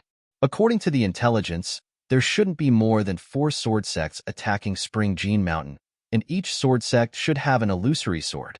They shouldn't have come out in full force. Tu Hong didn't care about this. He sneered. In fact, this old man would rather have more sword cultivators come. The more illusory swordsmen there are, this old man will become more famous. Yes. Although Lan Xian didn't understand Tu Hong's plan, she still replied, what this old man is worried about is that Yu Meng and the others have been gone for a long time, and there still hasn't been any news from them. I don't know if they've reached Sky Patrol City yet. As he spoke of Yu Meng, Tu Hong's face revealed a trace of worry. The sword cultivator's attention is all on the spirit stone mine. They won't be distracted by any random cultivators. Lord General, please rest assured. What could Lan Xian say? She could only comfort Tu Hong. What about the other disciples of the Imperial Thunder sect? Lan Xian seemed to think of something. She asked with some doubt, I don't think I've seen them go out to meet the enemy. Haha. Tu Hong didn't answer. He pointed at the light screen and said, the giant beasts are tired. Should we attack them again? What the Lord General says is right. This is the best time to kill these giant beasts. Lan Xian tactfully didn't mention it again. It was as if the disciples of the Imperial Thunder sect had already died. The disciples of the Imperial Thunder sect naturally wouldn't die. They followed the instructions in the Jade Slip and entered the tunnel.